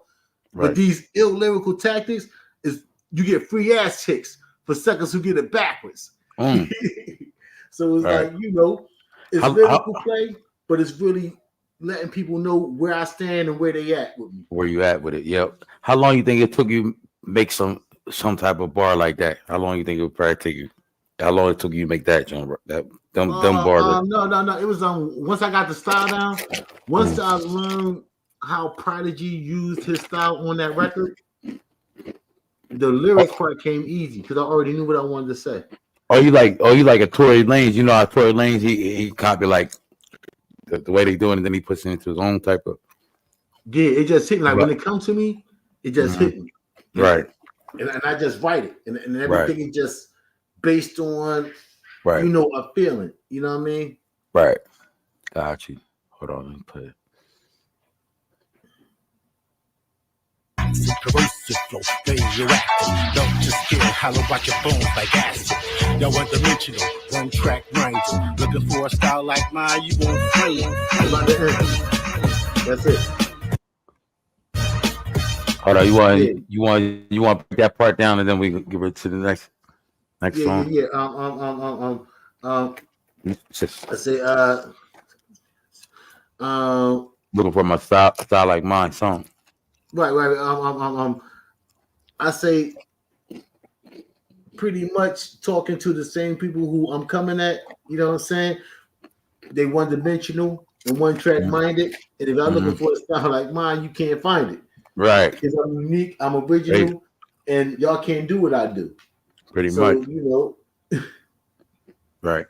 And now we get into the next track, which is a flip on Big L. The you know, the Big L got a track called Ebonics where he breaks down all the slang. So it's like a tribute to that. Okay. But it's like my version of Big L's Ebonics. So I'll call it Rebonics. Rebonics. That's nice. Hold on. Unstoppable, untouchable, unbelievable. You can't see me, boy. Use your naked eye. You gotta use your mind to comprehend the different ways I manipulate a rhyme. Plan, fly, strategize is all by design. Take the crew out of deja one at the time. It's coming from a thorough point of view. And if you don't like a kid, I hope you take it personal. All right. Yeah. All right. Nice again, you know what I'm saying? Like. Definitely give him respect and props to Big L. You know what I'm saying? Because like the mixtape is also like a tribute. You know what I'm saying? So I wanted to give respect and tribute to all of these brother styles. So Big L has a it's not really like a fast style, but the way that his words and stuff is put together, his metaphors, he runs words together and he builds words on concepts. So I had to take his concepts and build it the same way he would build it, to give him the proper respect, not just the flow style, the writing style. I wrote in his same style. All these artists on the mixtape, that's, you know, it's a tribute. So coming on the way he is, we'll get into later on why I rhymed the way I did on here with the wordplay, but it's L style. So I come on with the U's, the unstoppable, I'm untouchable, I'm unbelievable, and then I go to you, Y-O-U, can't see me, boy. Right. Because you use your naked eye. Means you try to look at me. But you got to use your mind to comprehend, to understand the way that I manipulate the rhyme. Right. Because I plan, plot, and strategize. See, it's all by design. Right. I'll keep the whole crew out, or I did you one at a time. So it's like, you know, it's all put together. You know what I'm saying? I meant to ask you, did you put Big L in your top 5, or would you put him in your top 5? Like I said, like the top 5 is the top 5 because of their influence and what they did, but he's in that next rung. Like in that 6 to 10, right? Like Big L to a lot of people is above Jay-Z, but only Jay-Z outlived them with the time. But when it was both in their prime, lyric wise and rhyme wise, Big L, man, if he'd have lived long enough to have a collection, if a lot of these artists would have lived long enough to have a long connection, bro, a lot of these discussions would be different. And if they could have evolved and grew in a full artist, because it would have been something. Yeah, definitely. I feel you on that. Let's see. Let's break the next 4 down. That's why they took him. I think that's why they took him. Caskets, bodies full of hollow tips. Killed so many suckers, I swear that I got a sixth sense. See the dead souls of rappers that I went up against. So I battled them and I battle you and your friends. I got a million rounds for the day that we meet again. Son, I think I might need help for competition. I look in the mirror and battle myself. All right, that was a little deep right there. That was deep. Yeah, That was deep. yo, we breaking down bars tonight, yo. Bars for real, cuz. I so I told you. you see how my stuff. technique. Now, like, if you really in a rhyme and you really trying to see what I'm doing, I'm trying to give shouts out to a lot of the greats, but I'm trying to take y'all on a journey, like I said, the same way. So when I say check the technique, I'm shouting out Guru, of course, but I'm saying check out my technique and see if you can follow it, see if you could check what I'm doing. But now I'm talking about my technique, the way that I'm dropping it is graveyards, caskets, and bodies full of hollow tips. Because if you really peep it, my style is just like I said, I'm coming out as a straight up killer. So I'm like, check my technique, see if you can follow it. You'll find graveyards, caskets, bodies full of hollow tips. I kill so many suckers. I swear that I got a sixth sense, like the M. Night Shyamalan movie. I see the dead souls of rappers that I went up against, but the only thing I can do, Ace, I'm an MC, so I battle them and I battle you and your friends. And guess what? I got a million rounds for the day that we meet again. Because after I kill you, you want to come back? I'm gonna battle you too. I battle your ghost too. What's up? Right. Yeah. What's up? Reflect on myself, and I say, son, I think I might need help. Right. For competition, I gotta look in the mirror and battle myself because I'm my only competition. Because you're only competition. I feel it. Who can see me? I was about to say that shit was deep. How you did that shit at the end and you made that come back around like that. I like that. Right. Nice word catch. And see, like that's why I say playing part strategize is all by design. Like I already knew how I wanted to end this rhyme when I started it, so I could go that way. I could take that direct. It's a control that lets me take the direction with it that I want. Right. Gotcha. Let's play the next spur. Though I amuse, don't get it confused. I guarantee I murder you and your whole crew. Your uncle, your brother, whoever you think is better. I'm a fish all in the group, and y'all can all together. I'm sorry, cuz this ain't what you thought it was. A bullshit promo mixtape to get a buzz. It's a warning of murder and mayhem, death and destruction. The fucking storm is coming. I don't feel. You want to stop? Yeah. You know what I'm saying? You see, I'm stopping to enjoy it. Coming off of the line, right? I'm always very conscious, like I told you, Ace, and deliberate of my rhymes. So when I say I don't want people to get it misconstrued, even though I'm talking about I see dead people battling ghosts, looking in the mirror and battling myself. That line will probably get a laugh out of you, but although I amuse, don't get it confused. I guarantee I'll murder you and your whole crew. And then I start breaking it down. I mean, like, whoever you really think, like, growing up, we all had that one person that we knew that we thought was really dope. That we was like, yo, if so-and-so was here, you wouldn't be saying that. You think you live? Let me go get your uncle, your brother, your cousin, whoever you think is better. Matter of fact, I'll put y'all in the group and y'all get all down together. Like, to save me the trouble of having to battle all of y'all and show y'all that none of y'all can touch me, go get whoever you want. Go get your uncle, go get your cousin, go get your famous nephew. Go ahead. Y'all can all be I'm ready. And y'all write y'all ass together, and I'm gonna get rid of all of y'all at one time because my skill level is there, and I already know where I'm at. You're confident with that shit. You know what I mean? So that's why I say, and then the fact that we used industry beats on this mixtape, and I got dudes to mix it, we can't sell it. It's promotional. So most people, when they make promotional mixtapes, they just be like, it's a throwaway. But that's why I say, yo, don't get it confused. Like, this ain't just a promotional mix. This ain't a bullshit promo mixtape. They try to get a buzz. Right. Everything, again, like I said, it's all warning. real. Yeah, warning. It's a warning of murder or mayhem, death and destruction. Because what's happening? The fucking storm is coming, cuz. Like, again, all the way back to the beginning, yo, I'm just letting y'all know who I am, how I get down, and if anybody gets it fucked up later, I'll warn y'all. You know what I'm saying? It's a warning.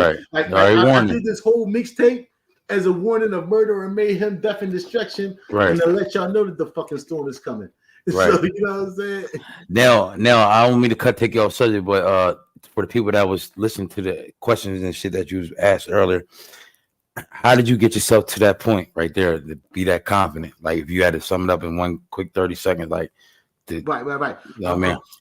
It just took years of being in the craft and having the mind state to deliberately want to make certain type of music and the dedication. Like, it wasn't easy, and it's not easy. It makes me set a certain standard for myself that when I write, it takes like I said, I write all my rhymes at one time, but the lines have to be a certain way. Like, I don't write it. It's not fully done unless it's the way I want it.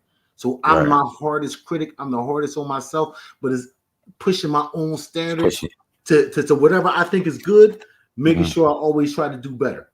So it's never settling for your own standard. Right. Never settle for your own standard. Y'all heard it from the storm. All right.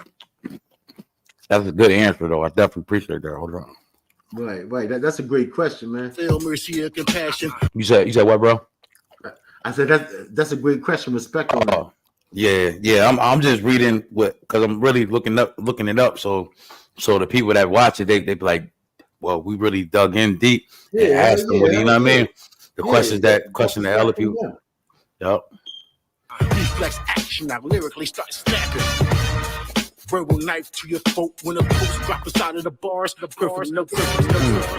I'm the M to the C. Some bars sound aggressive. And I build it to a high degree. Much more than music, sort of like the room with the vision. Get clearer when you catch on to it. Authentic, no games or gimmicks. Playing style, just like a little kid. You got aggressive on them joints right there. I don't know. Right. You took it to another level. You might explain how you did that. Definitely giving a shout out to my brother out here from Canada, Barry Spielberg, but it was like a double entendre. Saying like everything is a metaphor. So that's why I had to go back to when I talk about a 45 or I talk about I'm killing people and battling ghosts. I'm talking about, we all talking about music and lyrically, and this is our sport and this is our arena. And I'm being the best in our arena, and I'm not taking no shorts. So it's a verbal knife to your throat. But when my quotes drop inside of the bars, perfect notes. That's a musician. That's an actual ode to the musicians, the people who play the instruments, because you have to be inside the bars and you have to know which notes to play to make the song sound good. So that's why I say, like, verbally, it's a knife to your throat because I had the musical knowledge to know how to put the bars in front of the quotes inside of the bars to get to the perfect note. So it's kind of like that's the actual death strike. Me being able to have that skill to know how to drop the bars in there. That's why you can't fuck with it. That's why it's a death blow, because I got the skill. You know what I'm saying? That's the verbal knife to your throat. When these quotes drop inside of the bars and hit the perfect note. Right. You know what I'm saying? And then I say how I'm into the C. I break rhymes down, but then I build them to a higher degree, which is a shout out to one of my songs, Higher Degree. So then I say I'm authentic, no games or gimmicks, with a flamboyant style, just like an ill kid from where? Lennox Ave. Shout out to Big L, rest in peace, much love. Gotta put the man in his own rhyme because I'm using the style.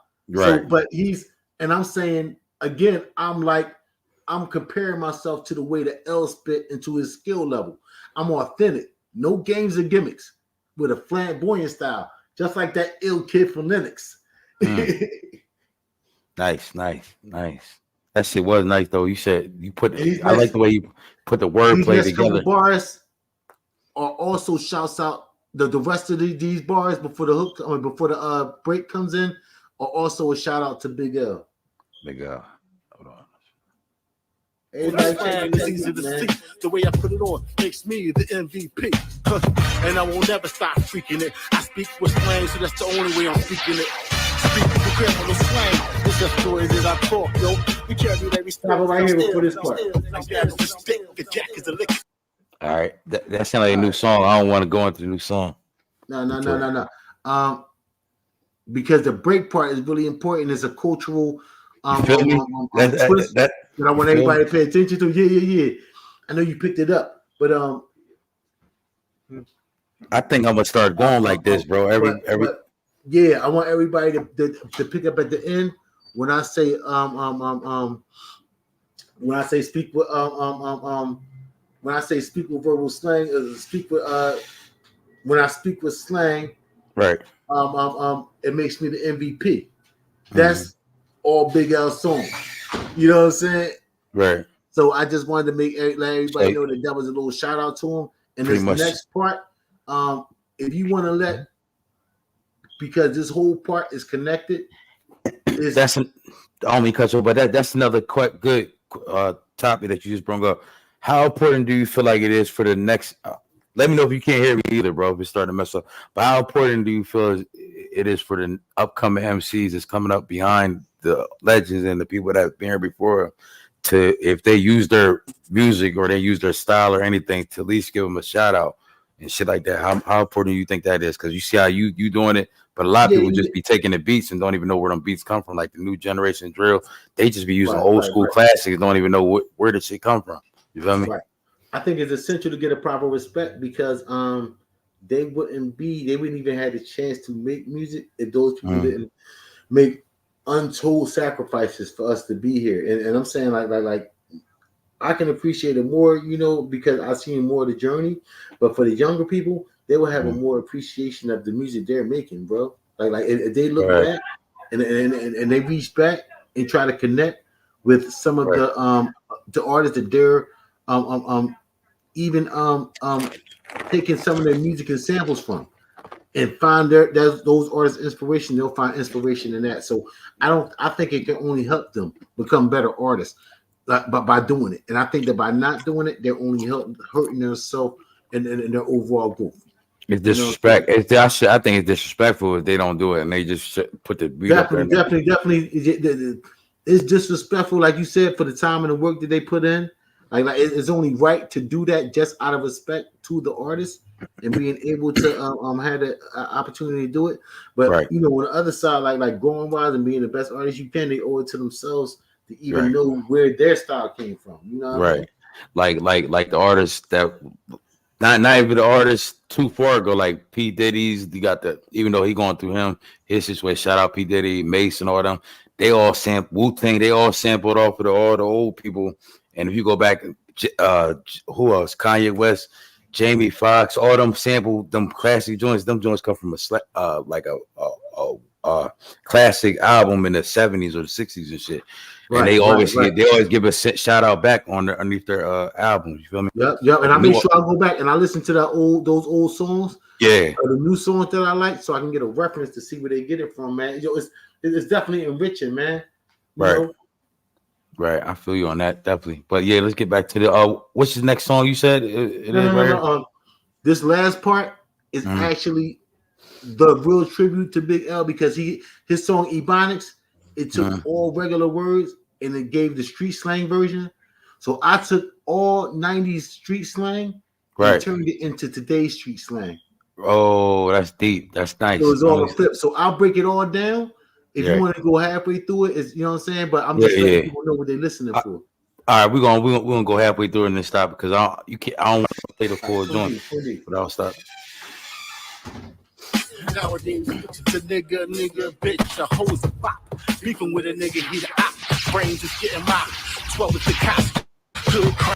Like his eyes out a gas, capping his client, hitting paper me, you making a bag. No homo fag, drag, can't say spaz. All the woke is going, can't see your ass. Good is bustin', hustling is trapping. If you in the hood slipping, then my nigga, you lacking. A con game is a finesse. Your plugs should connect. Your difference when you about to go out. Looking fresh, feeling stressed. Matter of fact, that's a lot of shit. I want sauce right there. That shit was nice. I like that. Right. Yeah, just to break down for the people. I gotta give a shout out to my son, man, Loso Wu, because he helped me with a lot of the slang. Yeah, because that was a lot of shit. I want everybody to catch on. You know all of the words because I definitely got love on that, and everybody check my slang, and I just go make sure if any words is wrong, I'll back them up. But you know what I'm saying, I'm definitely an OG in the game. I got my own slang, but.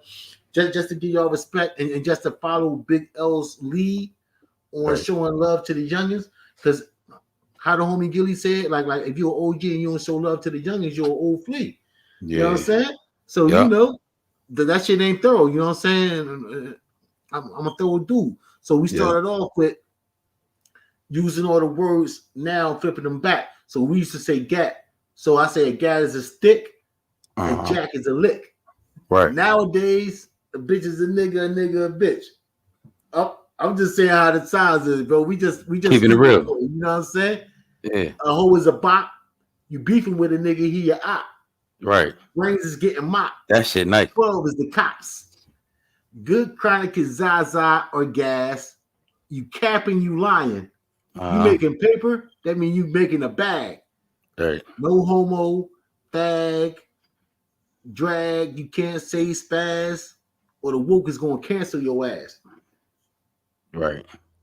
I'm just keeping it real. If people got a problem, tell me I'm lying. Shit. But I don't think they should. Hustling is called trapping. And if you in the hood slipping, what's that called, bro? You lacking. Lacking, yo. Lacking. Your con game is your finesse. Right. Your plug, that's your connect.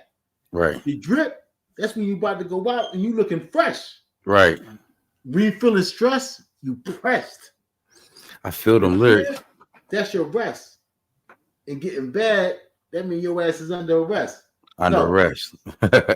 That's the rest. I got it. You can play it. You can play it. Need some rest. I think that's what you say. You said need some rest, right? No. I said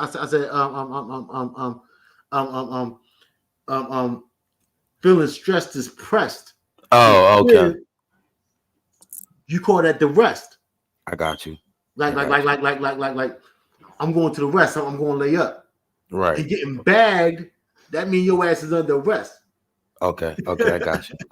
Oh yeah, getting back in on the rest. Okay, I got you. The crib is the west. Getting bad means your ass is under arrest. Hey yo, I know y'all love the way I'm freaking it. I speak with slang, and that's the only way I'm speaking it. Speak with criminal slang. It's just the way that I talk. Watch out, no. Speak with criminal slang. Just the way that I talk. Okay. Yeah. If everybody know the Big L song, that's the way that he ends it. You know what I'm saying? Like, you love the way I'm freaking it. I speak with slang, so it's the only way I'm speaking it. Speak with criminal slang. That's just the way that we talk, yo. Vocabulary spills is ill. That's just, giving props to the actual Big L song, which, that's how we freaked it, and that's the whole breakdown of the whole mixtape, y'all, from the Storm in Your Area. On Trenches. Trenches Politics TV, definitely Politics from the Trenches. Hey, yo, they said NBA YoungBoy, I think he what did he do? He calling home from inside prison and shit. Under all this shit, like I don't think that young boy gonna learn, man. I think he going through too much, man. And then they send him back to Louisiana, and he might not make it out. He might not make it out there because he's going back to where all his ops is and shit like that. But I just was looking at the trending topic. I'm like, damn, like but he's taking it as a joke. He's calling home and shit. You feel me? Not calling, but he calling on Instagram and talking. I mean, like pretty much just updating his fans and shit. You know what I mean? But I don't think he's taking that shit serious, yo. I really don't. I don't think he takes it serious. Yeah, too many of my young brothers don't, man. Yeah. That's how they want them to be, Ace. They want them to take it for a joke so that they can, have their way with them. Have their way with them, yeah. You know what I'm saying? I need them to see the light, and you know what I'm saying? Yeah. Not letting them run up on them that way. You know what I mean? Yeah. Appreciate that though, man. Definitely appreciate you for coming through and fuck with me, man. Let me take this off right quick. But the storm was in your area, definitely feel me. We was rocking out for like 3 hours, bro. I appreciate you come up and pull back up. Shout out to my man Ace, because you pulled me out the mud, bro. You got a freestyle out me, yo. You got me breaking down bars, cuz yo, man. I appreciate you do it again, bro. Yo, watch this shit go up. I'm telling you, because you broke down actually your metaphors and your bars of how everything feels and what you did to take it and everything. So I wouldn't be surprised if you get a couple of people that's going to tune in for real, bro. Because I remember one dude that did it for it. Like if you look back at my shit, it was the Philly fight that happened with Gilly. Remember the Philly boxing shit? Right. Remember the boxing? I interviewed one of the boxers on here. And before that, I had put that up, and when I interviewed on here, before he went to his next boxing match, it helped him out a little bit. You feel what I'm saying? So yeah, Okay, I appreciate. indeed, Yeah, indeed. definitely. I mean, but if you go back and check, you're gonna see it. It's gonna have a picture of Gilly and all that shit. But yeah, Yo, definitely to you. hey, Always welcome on the I'll come channel, on bro. anytime, bro. I'll come on anytime. I'll break down Shit, bars.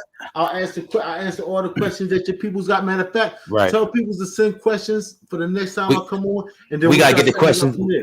We gotta get the questions together in the production. I gave you about like 35. That's what I'm saying. I gotta look up some more. But Oh shit, yeah, but you yeah, answered yeah. everything. Yo, all the questions, me and Ace gonna make sure we get them answered for y'all, man. Thank y'all. Yeah. Appreciate y'all love and What was support. I? What was I I gonna say? appreciate you, bro. I was gonna say one more thing. If you want to, before next week, right? If you want to do a challenge for the audience to come on, like I don't know if you gotta go through your production, right? But just like a little freestyle. I want to see how you sound the 24 hours the live beat. Go off of that shit, and then I react to it on here, and we can break down the bars. That, Yo, or we whatever, can break, man. or we can break down a new freestyle that you ain't every week. That you know what I mean, or something. Yo, Because whatever y'all want to eventually, do, man. eventually, your old product going. Yo, I'm here to work.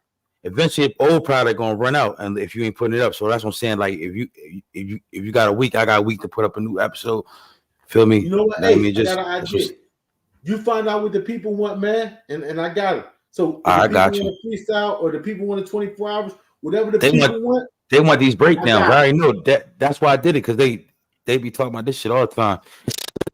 It's a Tap in, dude that y'all. be in Let the Ace know chats. what y'all want, and the storm going to deliver, man. I'm here. It's another dude that be in the chat. He probably gonna see this later, but his name Wader Black. You probably heard of him. He be in New York.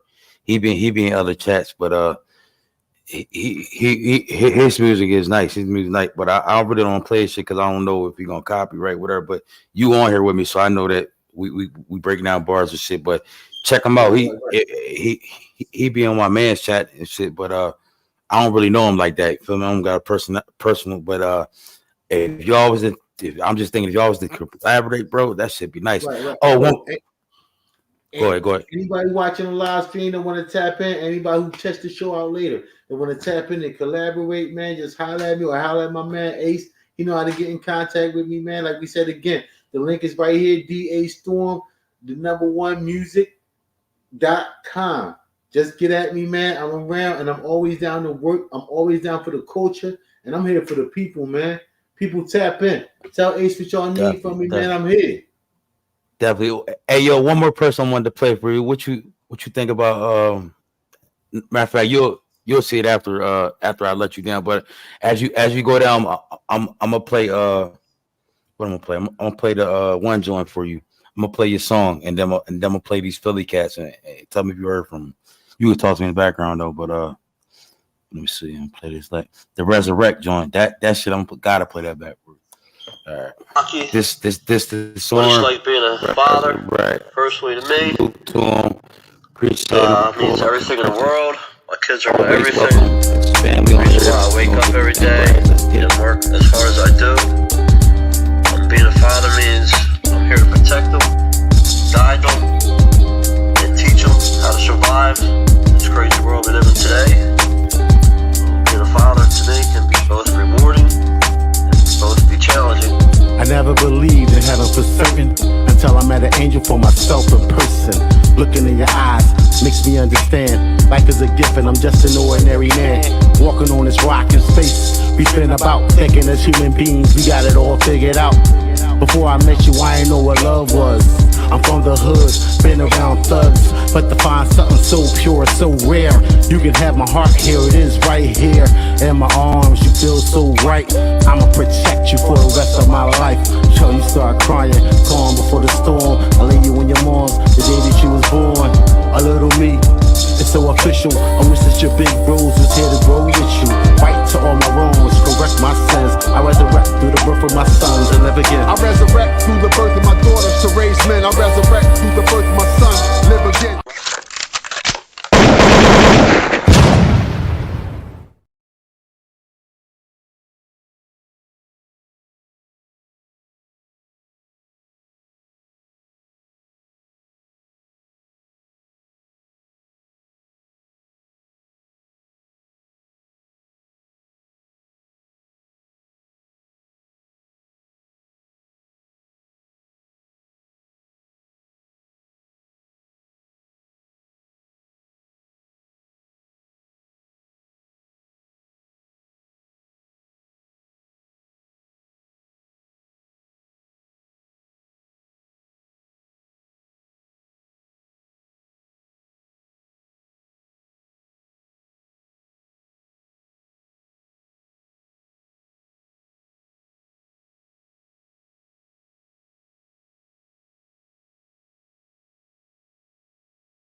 to appreciate everybody for coming in. I want to appreciate everybody for tuning in, tapping into the Trenches Politics TV, W Politics from Trenches. Appreciate my bro for pulling up. The Storm is in your area. Make sure y'all all go subscribe to his channel. The link is pinned in the chat.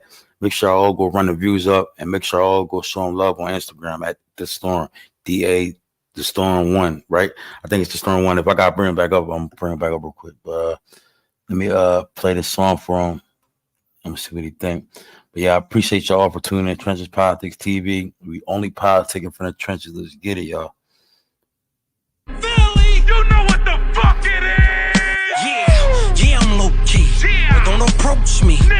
Cause I can make my shooter go OD. Hit his low T, hit his goatee. Headshot to make his head big like Yoshi. Sign my deal, it's go time. Just watch, I'll be rich in no time.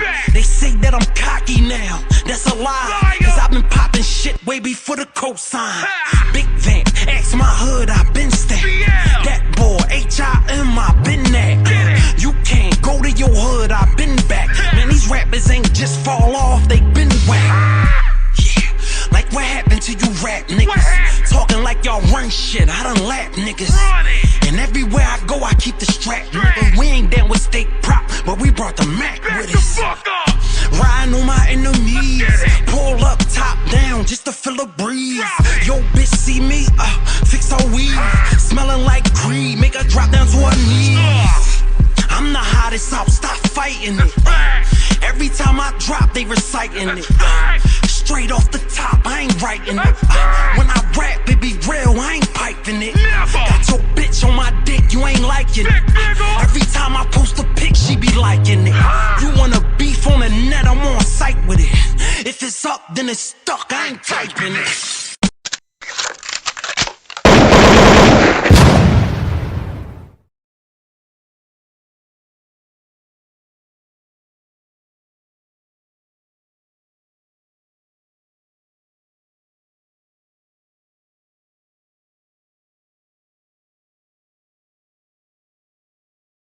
When I'm coming up, niggas is like, yo, who with him? Like, who he with?